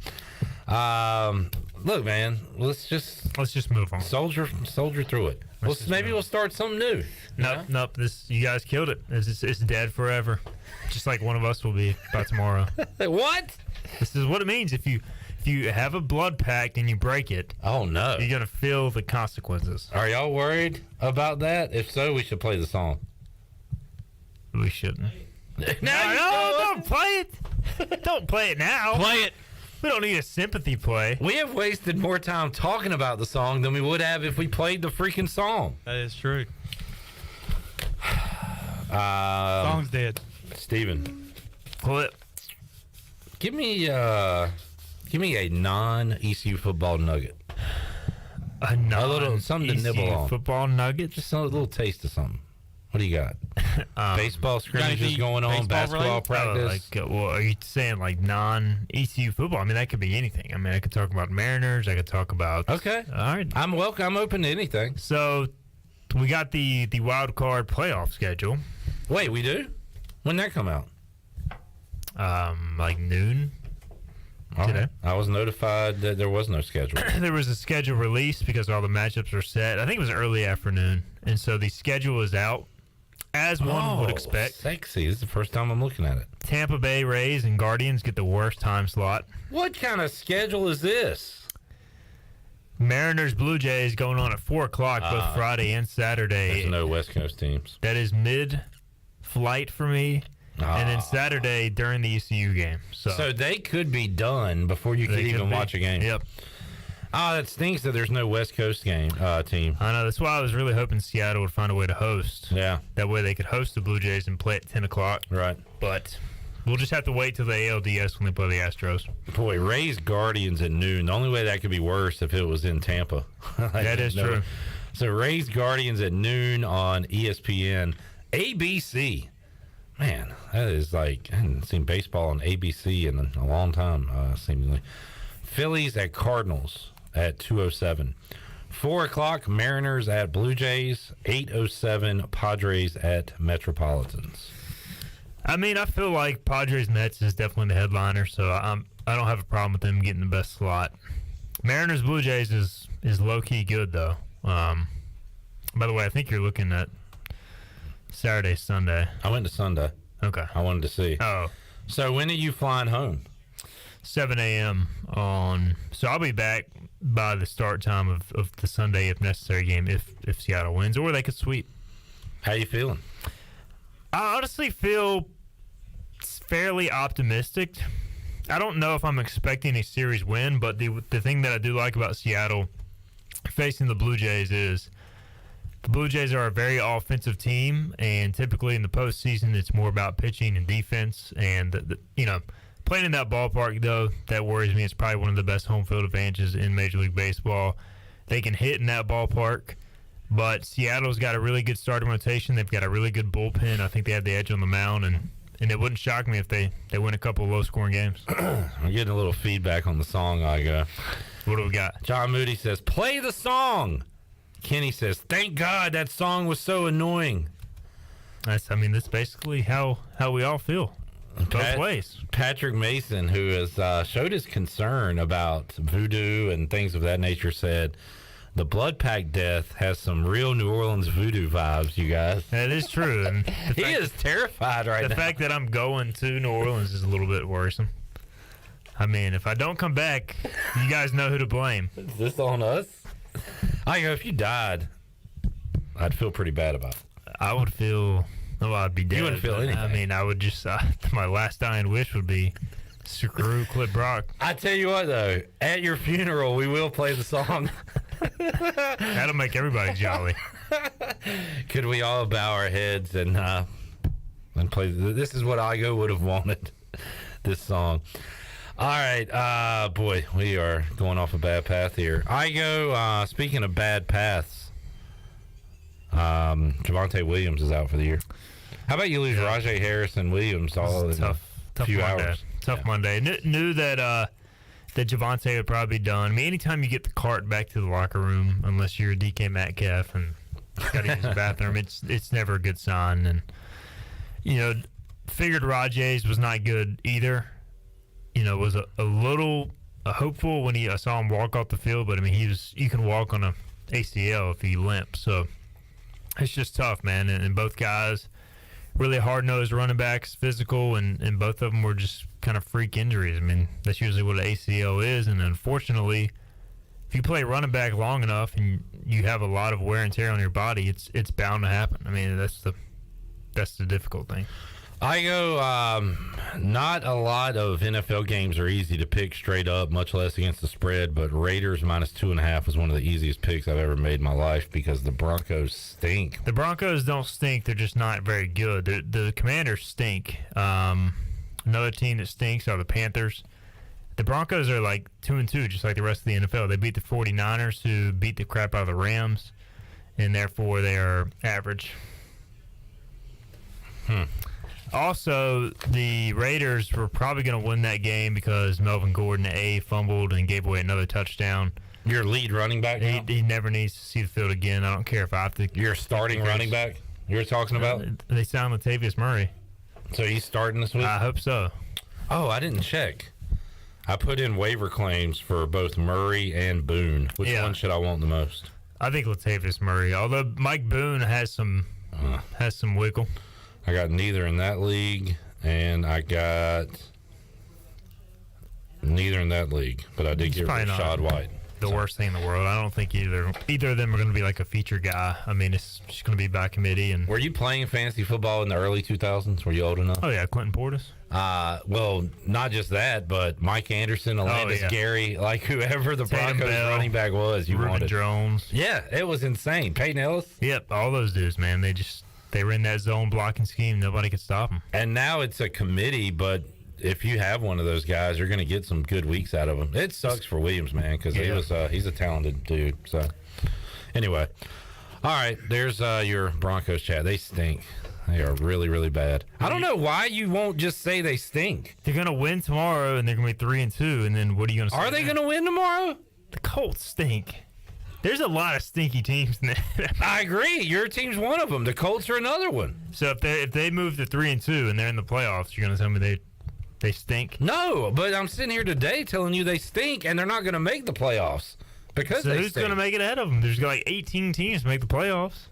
Some stinky teams got to get in there. I will easily pick the teams making it ahead of the playoffs in their own division. The Chiefs is one. Don't even say the Chargers. Chargers stink. How many have they beat? How many teams make the playoffs? 7 in each league, I believe. All right. Bills. That's one. North team. Oh, the Ravens. A South team. Jaguars. That entire division stinks. All right, one South team. Dolphins is 4. Chiefs is 5.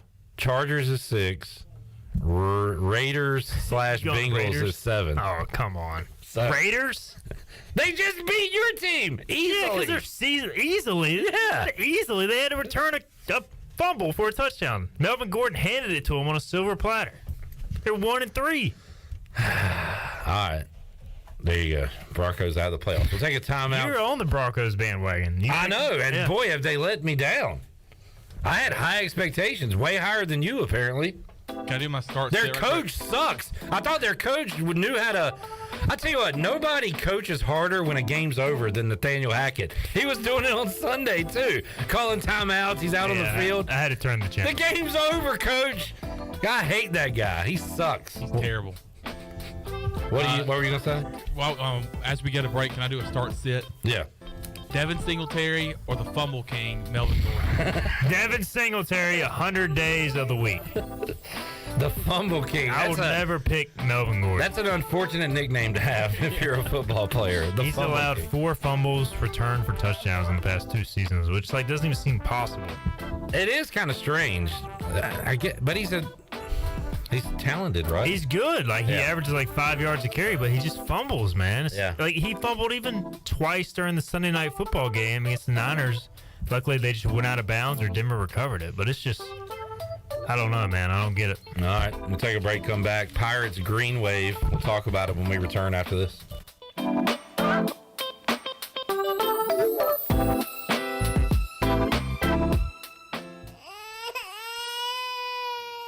There's nothing more important than protecting your family. Fire ants can cause painful allergic reactions and even death. Protect your loved ones at home where you should feel the safest. Visit pesttechofgreenville.com to learn of our once-a-year treatment to guarantee you stay fire ant free. Tested and proven effective by your Eastern North Carolina exterminating professionals at Pest Tech of Greenville. Mention the crying baby for an extra 10% off.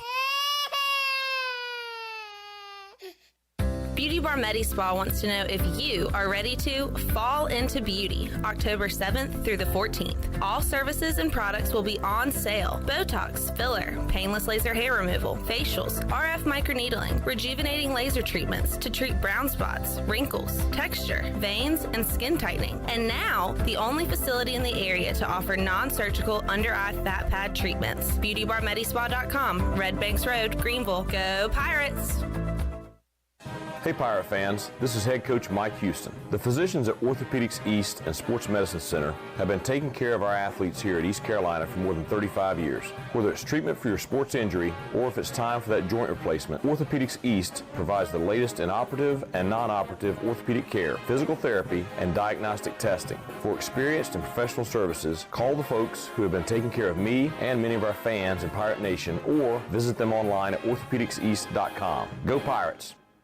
The Dickinson Avenue Public House is a lively and diverse restaurant in Greenville that utilizes fresh and local ingredients. With influences of Creole, Asian, and upscale Southern cuisine, the Dickinson Avenue Public House offers a seasonally rotating menu and a full-service bar with rotating craft brews on tap. Come to the intersection of 8th and Dickinson and enjoy $1 drafts on Tuesday, half-price flights on Wednesday, half-price wine bottles on Thursday, and $1 oysters Tuesday through Friday from 5:30 to 7. For more details, check out their website at daphouse.nc.com.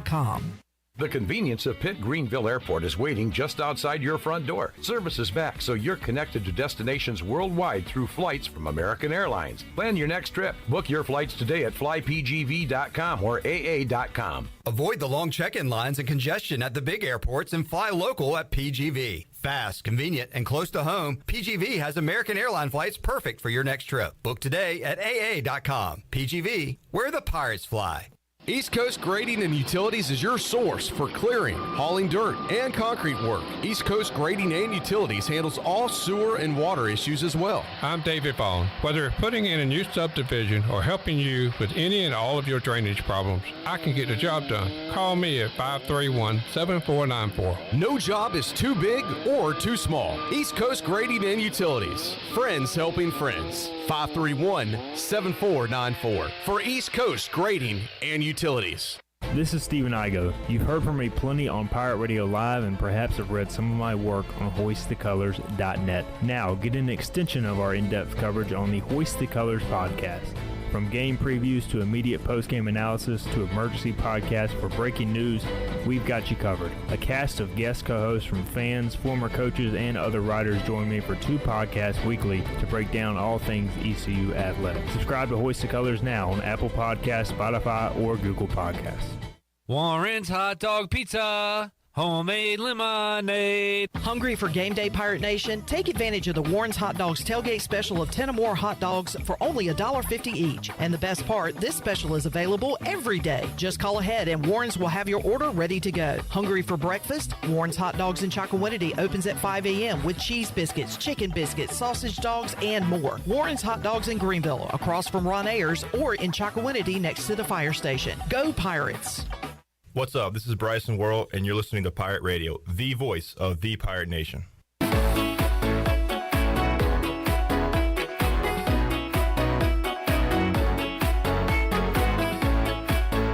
You're listening to Hour 3 of Pirate Radio Live. This hour of PRL is brought to you by Bud Light, reminding Pirate fans to stay in the game and drink responsibly. Bud Light, the official beer of the ECU Pirates, and proudly distributed by Carolina Eagle Distributing since 1989. Now, back to the show. Welcome back. To get the business services that are right for your business today, contact the team of experienced local bankers at First Bank. The team includes bankers you can trust like Ashley Capps, Lee Watson, Bonner Latham, Chris Richards, Josh Hooten, and Heath Nesbitt. First Bank, together with their customers, they're creating a world where individuals and communities thrive. First Bank on Arlington Boulevard in Greenville. Now let's head back into PRL. Here's Clip. Stephen Igoe, Hoist the Colors, joining us. I don't know if I can take you seriously now when it comes to your thoughts on teams, since you think Denver is okay. And I bring that up. Denver's got athleticism, talent. They got the best cornerback in football. Champ Bailey? Patrick Surtain. Senior? He's still playing? Yeah, it's amazing. Patrick Surtain. Isn't Surtain or Tain? Surtain, I think. Okay. Played for the Dolphins. Shirley, I saw a tweet today. And it said it was from Fox Sports NFL on Fox. It said the Dolphins have had 24 starting quarterbacks. Well, thank you, Captain Obvious. Shirley Rhodes actually had that stat yesterday for us here on the show. And I don't know why it keeps coming up, but there you go. And, it's coming up because Tua's out, I guess. Yeah, he's out. So Teddy Bridgewater back at it again.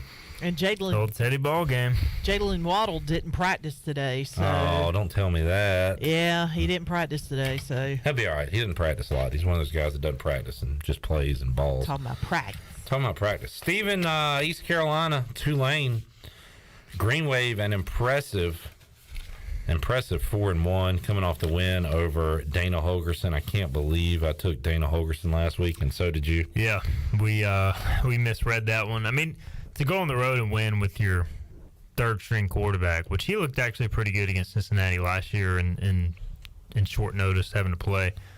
But the biggest thing for Tulane this year is they're playing defense. Last year they were awful defensively to begin the year with a new coordinator, and then they had some guys out with injuries. This year they're just playing sound defense. They're not really giving up big plays, which was a problem last year. They're playing a lot more base defense. If you watch that Houston game, they basically forced Houston to take the 4- and 5-yard play and matriculate the ball down the field, and that's something that I don't know if Dana Holgerson is not a fan of, or it just took them a long time. And finally in the second half they started to do it, and they ate time of possession up, but then they were almost too far behind the 8 ball that they ended up losing. It almost feels like if Houston could have just kind of calmed down and settled down. Yeah.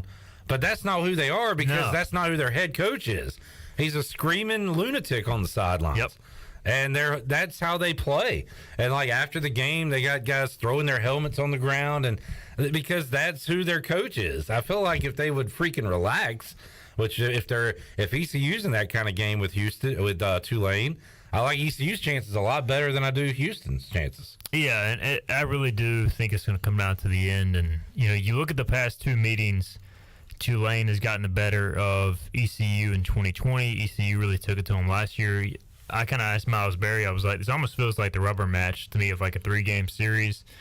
Obviously they're going to play again next year probably, but a lot of these guys are older. A lot of the Tulane guys are older. It just feels like, you're going to have a tight game to kind of close out this quote-unquote series. And it's a big game. Every year, man, Tulane is always the swing game. We talk about it every single And this year is no different. It's right in the middle of the schedule, pretty early in conference play.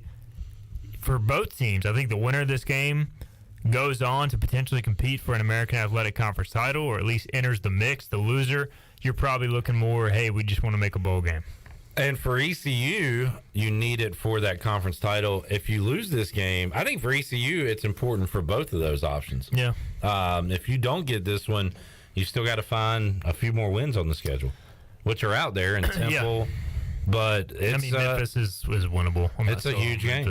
Yeah. UCF at home, winnable. But, you start looking past that. There's no slam dunks on the schedule. And certainly not this weekend. You're an underdog. But, we don't know what the Tulane quarterback situation is. I kind of get the vibe that there's a decent chance we see the backup again, Horton. Really?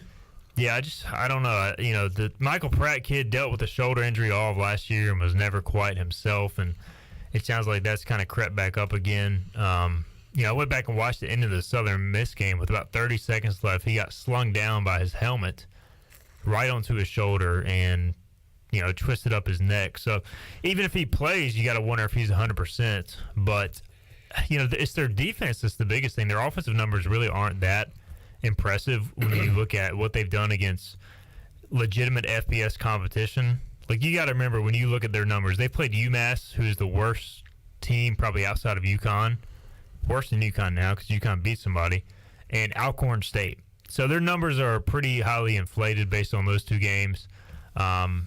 Again, I agree. I look more at what they did at K-State and at Houston. Kansas State, obviously, huge win.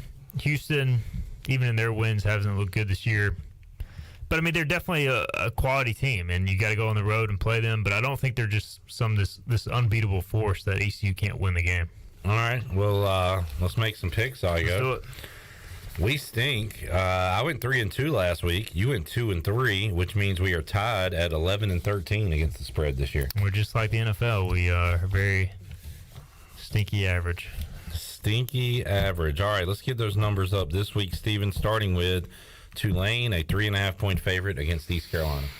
I think this is basically a field goal, 3-4 point game either way. And I think it comes down to the fourth quarter. It's just going to be what team makes those plays at the end of the game. I think ECU has been in this spot so many times. I think this is the game that they make the plays and win.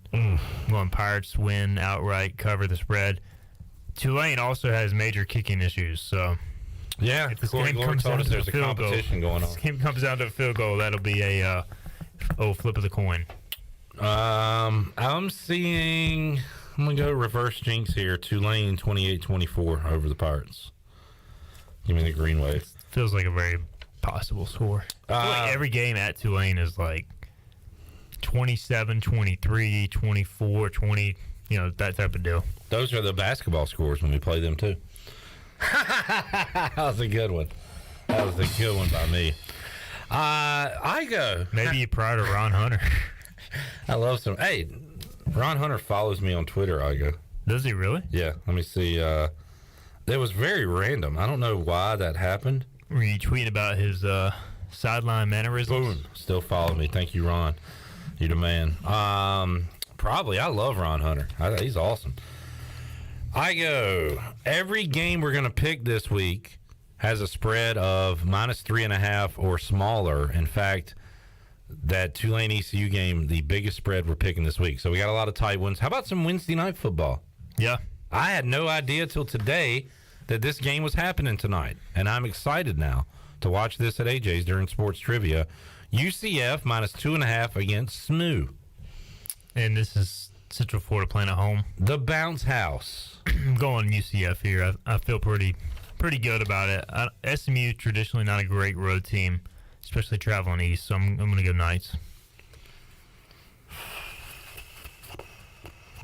I'll go UCF.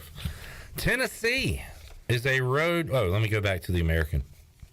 Memphis -3 at home against Houston. I don't care. I'm not picking Dana Holgerson. Memphis. It's a great bounce back for Houston to look awesome this weekend. But and they're going to. I'm not picking Dana Holgerson. I feel like I've been waiting for. I picked Houston last week because I expected them to look pretty good because they've been playing so crappy. At this point, I'm just accepting the fact they're a bad football team. They've lost their stud defensive end. They really only have one major weapon offensively, Tank Dell. Their quarterback seems very erratic. Yeah. I'm going Memphis. I don't think Memphis is that great either, but they've won the games that have been in front of them. They beat Navy, so I'm going Memphis. Tennessee is a 3-point favorite on the road at LSU. This is a good game because Tennessee, they're in the top 10. They were. This is Chandler's upset pick of a top 10 team this week. He's got LSU beating Tennessee. We saw Brian Kelly and LSU lose a tough one to Florida State, and since then they have won, right? They beat Mississippi State. So they are trending up in the top 25. Kickoff time for this game? This is a nooner, 11 o'clock local time. Oh, I like your reasoning there. If it would have been a night game in Death Valley, I would have gone. Interesting. I'm going Tennessee. I've ridden with the Vols this year. I think I am as well. All right, NC State -3, Florida State. Question now, does NC State let last week just tank their season, or do they respond in a big way? I think they win. I think they're still pretty good. Florida State also coming off a loss as they fell to Wake Forest last week. And I saw that one coming a mile away. This is in Raleigh, correct? It's in Raleighwood. I'm going NC State. All right, the only game we have different is East Carolina Tulane. So one of us is going 0-5, the other one. That's how it's going to work out. All right, Igoe. It's 5:31. 5:31. It's wow. 5:31. You said you're leaving at 5:32. That's correct. So we got 45 seconds. Yeah. What do you? Anything on your mind? Not really. What's your favorite cereal? And when's the last time you ate cereal? Favorite cereal is Captain Crunch. Last time I had berries or non-berries. Okay. I like dry Captain cereal or dry Captain Crunch. Okay. I'm eating it straight out of the box. Not a big Cheerios fan, but Slater's eating Cheerios right now, and so I'll eat some of those every now and then. That's cool. How's is Slater doing cool stuff yet? He's walking around. He's talking about how I don't need to go to where was I going to go that one time where he wanted me to not go with you guys? Oh, the watch along. Yeah. He doesn't want me to do any watch alongs, but those are the only phrases he's been able to say thus far. All right. Can't wait to see him. You haven't? Can I come over during the Super Bowl? Yeah, absolutely. I want to talk to him. Yep. I want to meet him. Yeah. I mean, he'll probably be I've met him, but I want to meet him. You know what I'm saying? I want to talk shop with him. I want to just shoot the crap. I want to. That's fine. Yeah. Chop it up with him. Chop it up. See you, Steven. See you guys. All right. Steven and I go hoist the colors. Shirley, let's open up the booty bag. How about that? How about that? Booty, booty, booty, booty, booty everywhere. Booty, booty, booty, booty, booty everywhere. Open the booty bag. Get a camera on Igoe. Oh, he missed it. See you, Steven. He was doing a little dance number over there in the corner. A little twerk. That's what we like to call twerking. All right, Shirley, what are we giving away today? A $10 gift card to Familia. Oh, man. I love Familia. Italian for family. They did a cheeseburger sub special yesterday that looked delicious. Make sure you're following them on social media because they'll pop up those specials every like day. $8. They have a pizza of the week every single week, and then they're open for lunch on Sundays. So go and enjoy some NFL football on Sundays at Familia. I got a gift card. Told my roommates, I said, boys, I've got dinner for Thursday night football. It's going to be Familia's Pizza. Good plan, man. All right, Shirley, what caller are you looking for? 8. Caller 8, 317-1250. We're back with more Pirate Radio Live on a Wednesday. See you then. Welcome to US Cellular, where new and current customers choose any phone they want for free. Free? Even the one with 5G and lots of storage? Free. And the one with the latest everything? Free. At US Cellular, any phone you see is free, whether you're a new or current customer. US Cellular, America's locally grown wireless. Terms apply. See uscellular.com for details. We all love using Uber Eats, DoorDash, and grocery pickup. It makes life so much easier. Well, now there is cellular delivery, and the team at Cellular Warehouse has perfected the process. They will deliver your new phone right to your door with all your information loaded on the new phone. And the best thing is there is no charge for this awesome service. And you don't have to waste half the day sitting in a cellular store. Call Toby Williams today at 252-799-7051 and let his team of experts make your cellular delivery today. Cellular Warehouse, your local U.S. Cellular authorized agent, serving all of Eastern North Carolina. Hi, this is Jeff Charles for my friends at Ed Watkins Marine. I've known Ed personally for years, covering his winning performances on the football field and on NASCAR's pit road. Now Ed is winning on the water, and you get to win too. You win with awesome prices on boats from Ed Watkins Marine, and of course, great service after the sale. If you're looking for a new boat, contact Ed Watkins Marine today. They will deliver anywhere. Find them online at edwatkinsmarine.com and tell them the voice sent you.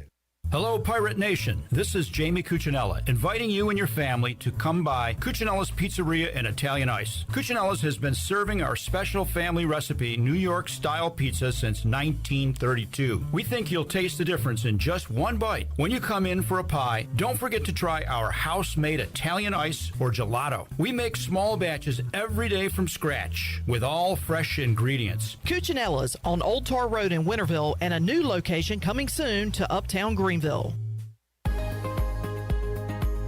Hello, Eastern North Carolina. If you're looking for a great place to work with competitive pay and a multitude of advancement opportunities, Pitt County Schools is hiring. We employ over 3,500 people, and we're one of the largest employers in our community and region. Pitt County Schools is currently seeking teachers, bus drivers, school nutrition personnel, facility staff, custodians, clerical staff, and more. We offer advanced leadership opportunities for our educators and competitive pay for our skilled labor force. Come work for a diverse, thriving school system and be an important part of ensuring success for the students of Pitt County who are the future of Eastern North Carolina. To fill out an application, visit our website today at pittschools.org. That's pittschools.org. And remember, education is truly a team effort. Pitt County Schools. Live and lead. Did you know time spent outdoors can help improve your children's health and bring balance to their life? The Outdoor Heritage Advisory Council invites you to join the Patch program. This program is for any child under the age of 16 and includes activities like fishing, hunting, and hiking. These are just one of the many ways you can earn the exclusive patches from the Outdoor Heritage Council. For more information on how to sign up and get your adventure started, visit outdoorheritage.nc.gov. Buying a home? Then you've got a lot on your mind. Now rising rates? It's a lot. This is Timothy Sawyer, your local Rocket Mortgage professional right here in Greenville, North Carolina. With Rocket, you have an advantage. You can lock your rate for 90 days while you search for a home. If rates rise, yours is safe. But if they fall within the first 3 years of buying, you can refinance to a lower rate with exclusive savings. Take the Rocket advantage of calling me, Timothy Sawyer, at 493-0002 today. This is Coach Steve Shankweiler, offensive line coach for East Carolina University football, and you're listening to Pirate Radio, the voice of the Pirate Nation.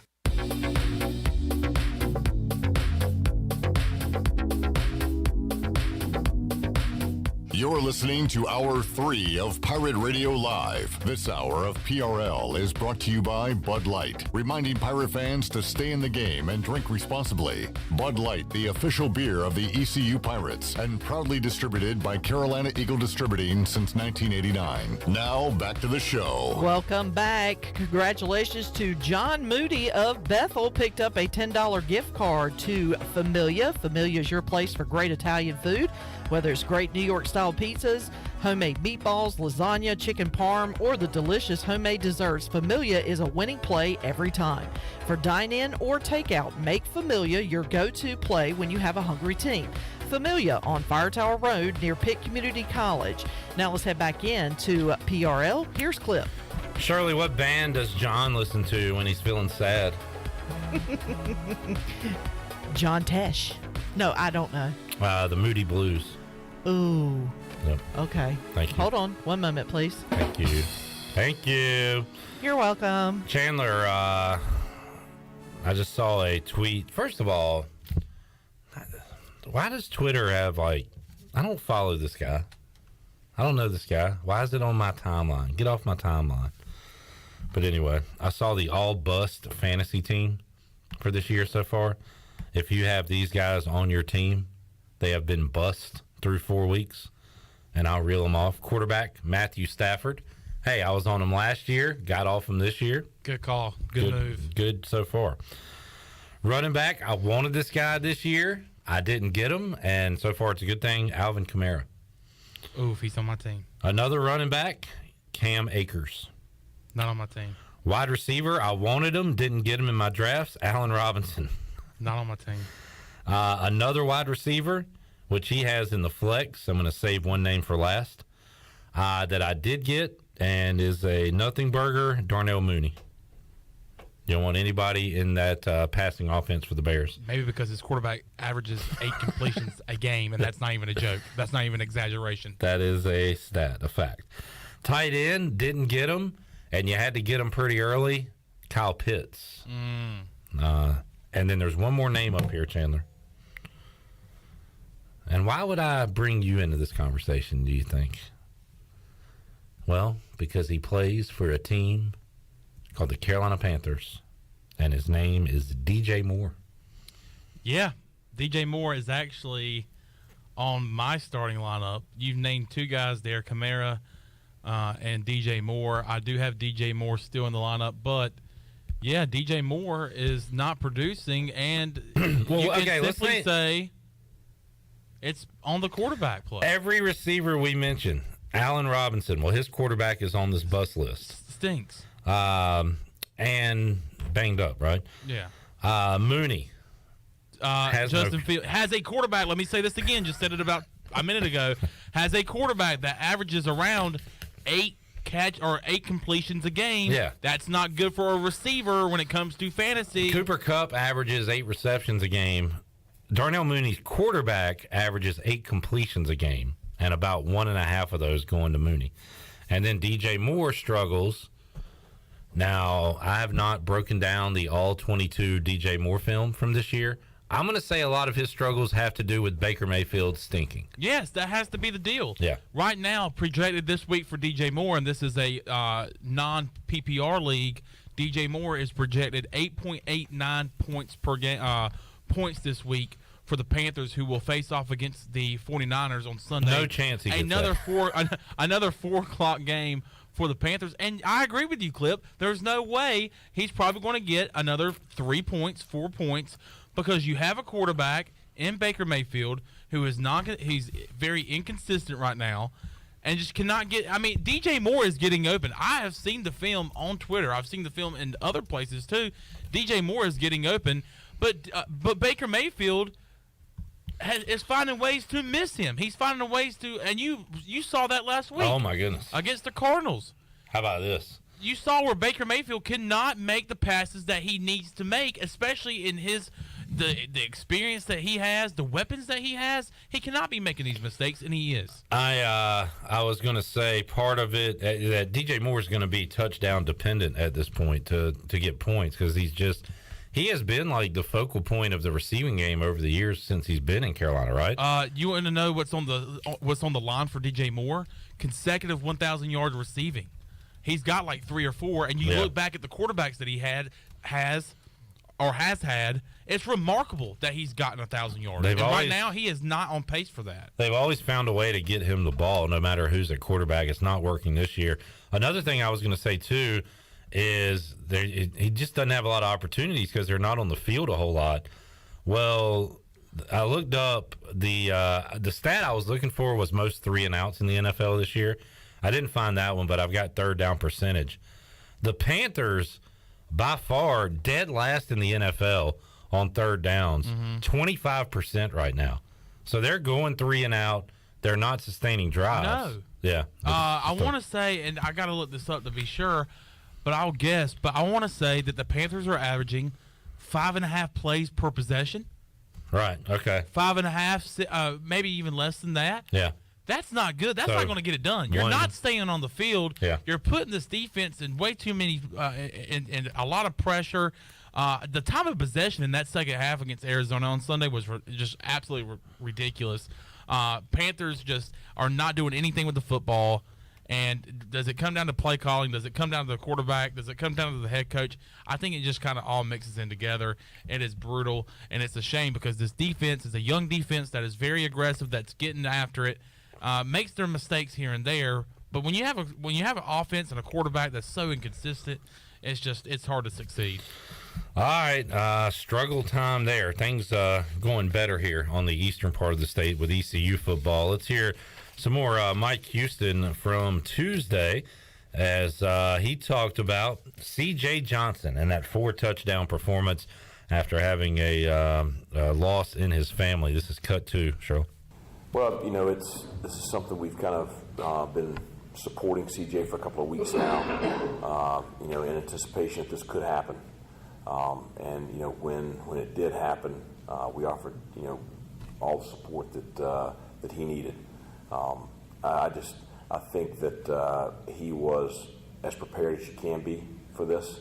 It's obviously very emotional for him because she was a huge part of his life. But one thing that he was very clear with us about was, he wanted to play Saturday, and he wanted to honor her. She was a big factor in him being here at East Carolina, and even through some of the maturing phases that he's went through in his early years, she was a big factor in him pushing through that, and always been great counsel to him. So I think it was important for him and his family that he did play, and what an incredible performance. Can't say enough positive things about it for him, and just so happy for him. But just what a great way to honor someone that was a huge part of his life, and just doing that for her on Saturday. All right, there is Mike Houston talking about C.J. Johnson, his fantastic performance in difficult times. Got a call actually from Michael Winstead, father of Isaiah, on the 5th quarter Saturday, talking about C.J. And speaking of which, Chandler, can you do one more for me? Can you do me a favor? Can you open up a blank document on your computer, because there's something I want you to keep up with. We're gonna do something. Okay. We're gonna start the Michael Winstead juice counter, dumpster juice list, because he's got his first nominees, I guess, entries to that list. He said, clip, they all go on the juice list, and he's referring to, I guess, the Panthers in this situation, or either all those players we talked about. But I think the Panthers right now are going to be the first entry into the Michael Winstead dumpster juice list.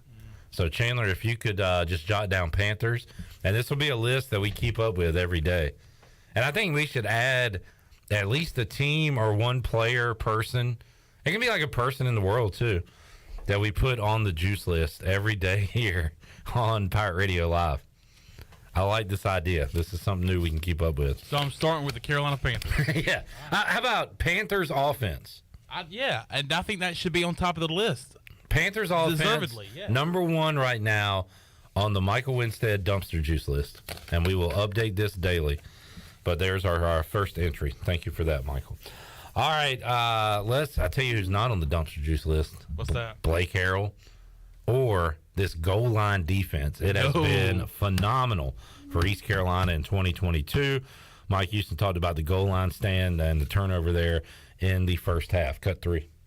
Well, I think the play in the first half, it's 14-0. South Florida drives the length of the field. They've got it inside the 5-yard line. Julius Wood makes a great strip of Bohannon, and Xavier Smith recovers in the pile right there. Huge turning point in the game because they're getting ready to punch it in, be 14-7. But it turns out, we get the ball there on the 2-yard line or whatever, and we score 3 plays later to go up 21-0. So obviously it's a huge momentum swing there in the first half. And then, that there in the fourth quarter is as big as it gets. 8:06 remaining, it looks like Michael Dukes has scored to cut it to 13 points. They review it. He didn't quite get in, so they've got it on the 6-inch line. And for us to stand and turn them over on downs, that in combination with the offense's ability to get it off the goal line in that situation, that was the ball game. Because I'll be honest, I didn't feel comfortable if the game was put away yet. I don't think anybody did. And so, that stop, because we were preparing our hands team because they would have obviously onside kicked with, or I felt like they would with 8 minutes to go. But to be able to, to turn it over right there and then our offense respond with, a 6.5-minute drive to never give the ball back to, that's pretty impressive too. But I think just that sequence there at the end of the game was the story. All right, Mike Houston, his defense getting it done when they need to the most. Let's talk some running backs here. Mike Houston talked about the mindset now of Rajay Harris, the talented Pirate running back, and also one of our favorites here on Mondays on the Players Lounge. Talked about his mindset right now as he's dealing with this injury. Cut 5. Well, I mean, he's obviously very disappointed, as we are. And, my heart sunk for him on the field Saturday because down deep I knew, we wanted to get the test results to confirm. But, and it's, I think just everybody's rallied around him. I think it's a good word for it. He and I have had a couple of talks. I've talked to his parents. We're going to support him. He's such a people person. I'm probably more worried about him mentally than I am physically. He'll make a full recovery. He'll wear the purple and gold and be a great player for us again, just not tomorrow. My biggest concern right now is just making sure we get him healthy and support him mentally through this process. He's just such an incredible young man. There's so much more to him than just his play on the field, and for this team too. I mean, he means a lot to this team. This team means a lot to him. So he'll still be a positive impact on our roster throughout the rest of the season. It'll just be in different ways. All right, with Rajay out, what about the running back room moving forward? Mike Houston gave us some comments on that. 6. Well, obviously, a lot of it's going to fall on Keaton, and rightfully so. But just like when both of them were healthy, I just think college football anymore, you've got to play multiple backs. So we felt really, really good going into the game last Saturday with Marlon Gunn. He had a great week of practice. Felt very comfortable with him carrying the load that he carried. And obviously he responded in a very positive manner. So you'll have more on his shoulders right now. Camaro Edwards has continued to improve throughout the year. So obviously you'll have some weight on his shoulders, and I think he's prepared for that, excited for that. And then you'll have some other guys that will have some opportunities. So it's why you have depth. It's why you build depth. And my stuff to the players all the time is you never know when you're going to get your opportunity. That we all remember the day that we got our first shot, and you just got to make sure you're prepared for that shot. And so there's going to be some guys that are going to get their opportunities here, over the balance of the season. All right, and one more on the running backs. His thoughts on Marlon Gunn, the talented Pirate freshman who we're starting to see more and more of. Cut 7. I thought he did a really good job on Saturday. Multiple times he was matched up on linebackers. He was matched up on a lineman one time. Stood in, did a good job. He'll have to continue to improve that piece. That's always the piece that young guys struggle with a little bit, but I thought he did a good job Saturday. So I think, the one thing with him, obviously he has a lot of God-given ability, and that's the reason we signed him. But for him to be as prepared as he is this early in his career, I think really is a testament to his work ethic and his drive and his character. The reason he has improved so much so quickly in the first 5 weeks of the season is because every day he pushes himself in practice. He pushes himself in everything he's doing, and it's really what you want to use to encourage other young players is if you will apply yourself daily and have that drive and that motivation, you will make great strides early in your career. All right, there is Mike Houston talking about the running back situation right now, and Marlon Gunn in particular, who is going to have to step up, as will the others, in the absence of Rajay Harris, and hoping to get the home run hitting ability of Keaton Mitchell back. And if he was so close to playing on Saturday, I'm going to assume he's playing this week, although we assumed all Bud Light pregame tailgate he'd be playing on Saturday, and he did not in that game down in Tampa. So at least try to give it a go in warm-ups, suiting up in the pads and stuff. But yeah. I guess either he decided, or maybe coaches or the medical staff decided to not go, so maybe he's ready to go come this weekend in New Orleans. Shirley, let's get our last break in. We'll come back. You're ready to wrap things up on a Wednesday edition of Pirate Radio Live. Back with you after this.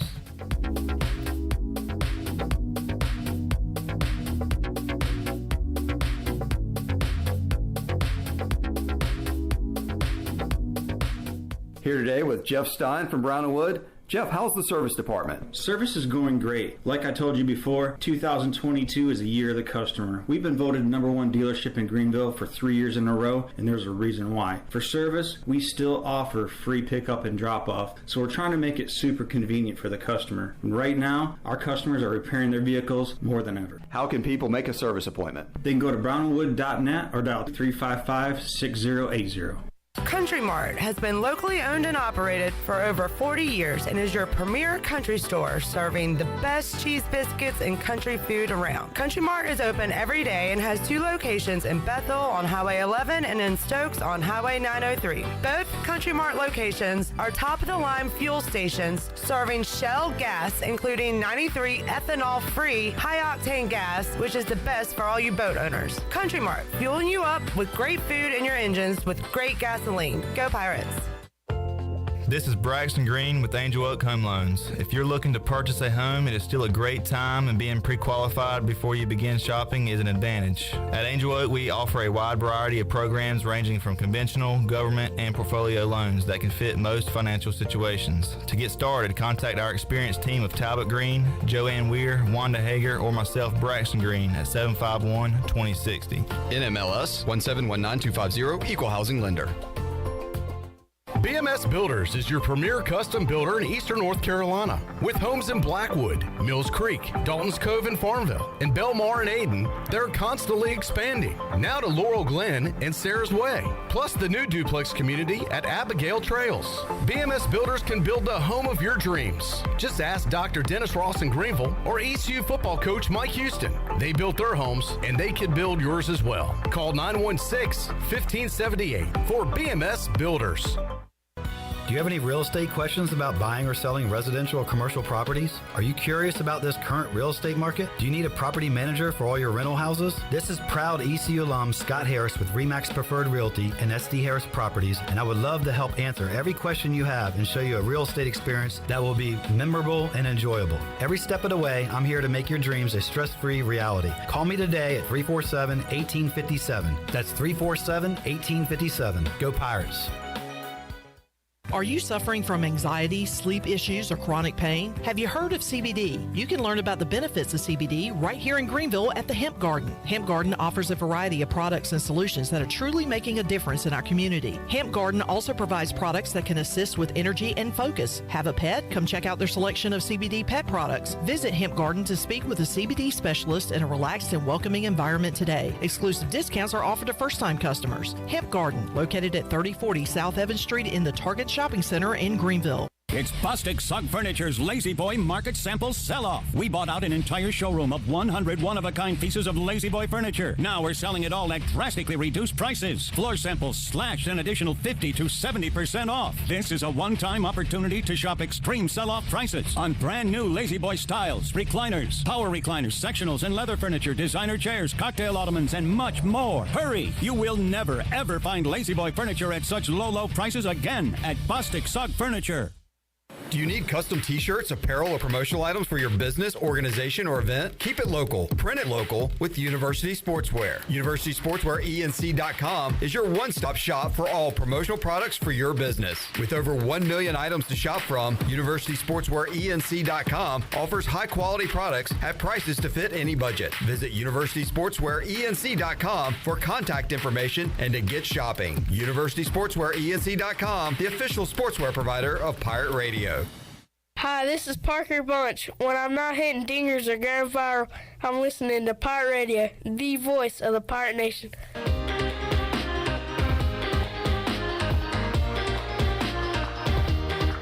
You're listening to Hour 3 of Pirate Radio Live. This hour of PRL is brought to you by Bud Light, reminding Pirate fans to stay in the game and drink responsibly.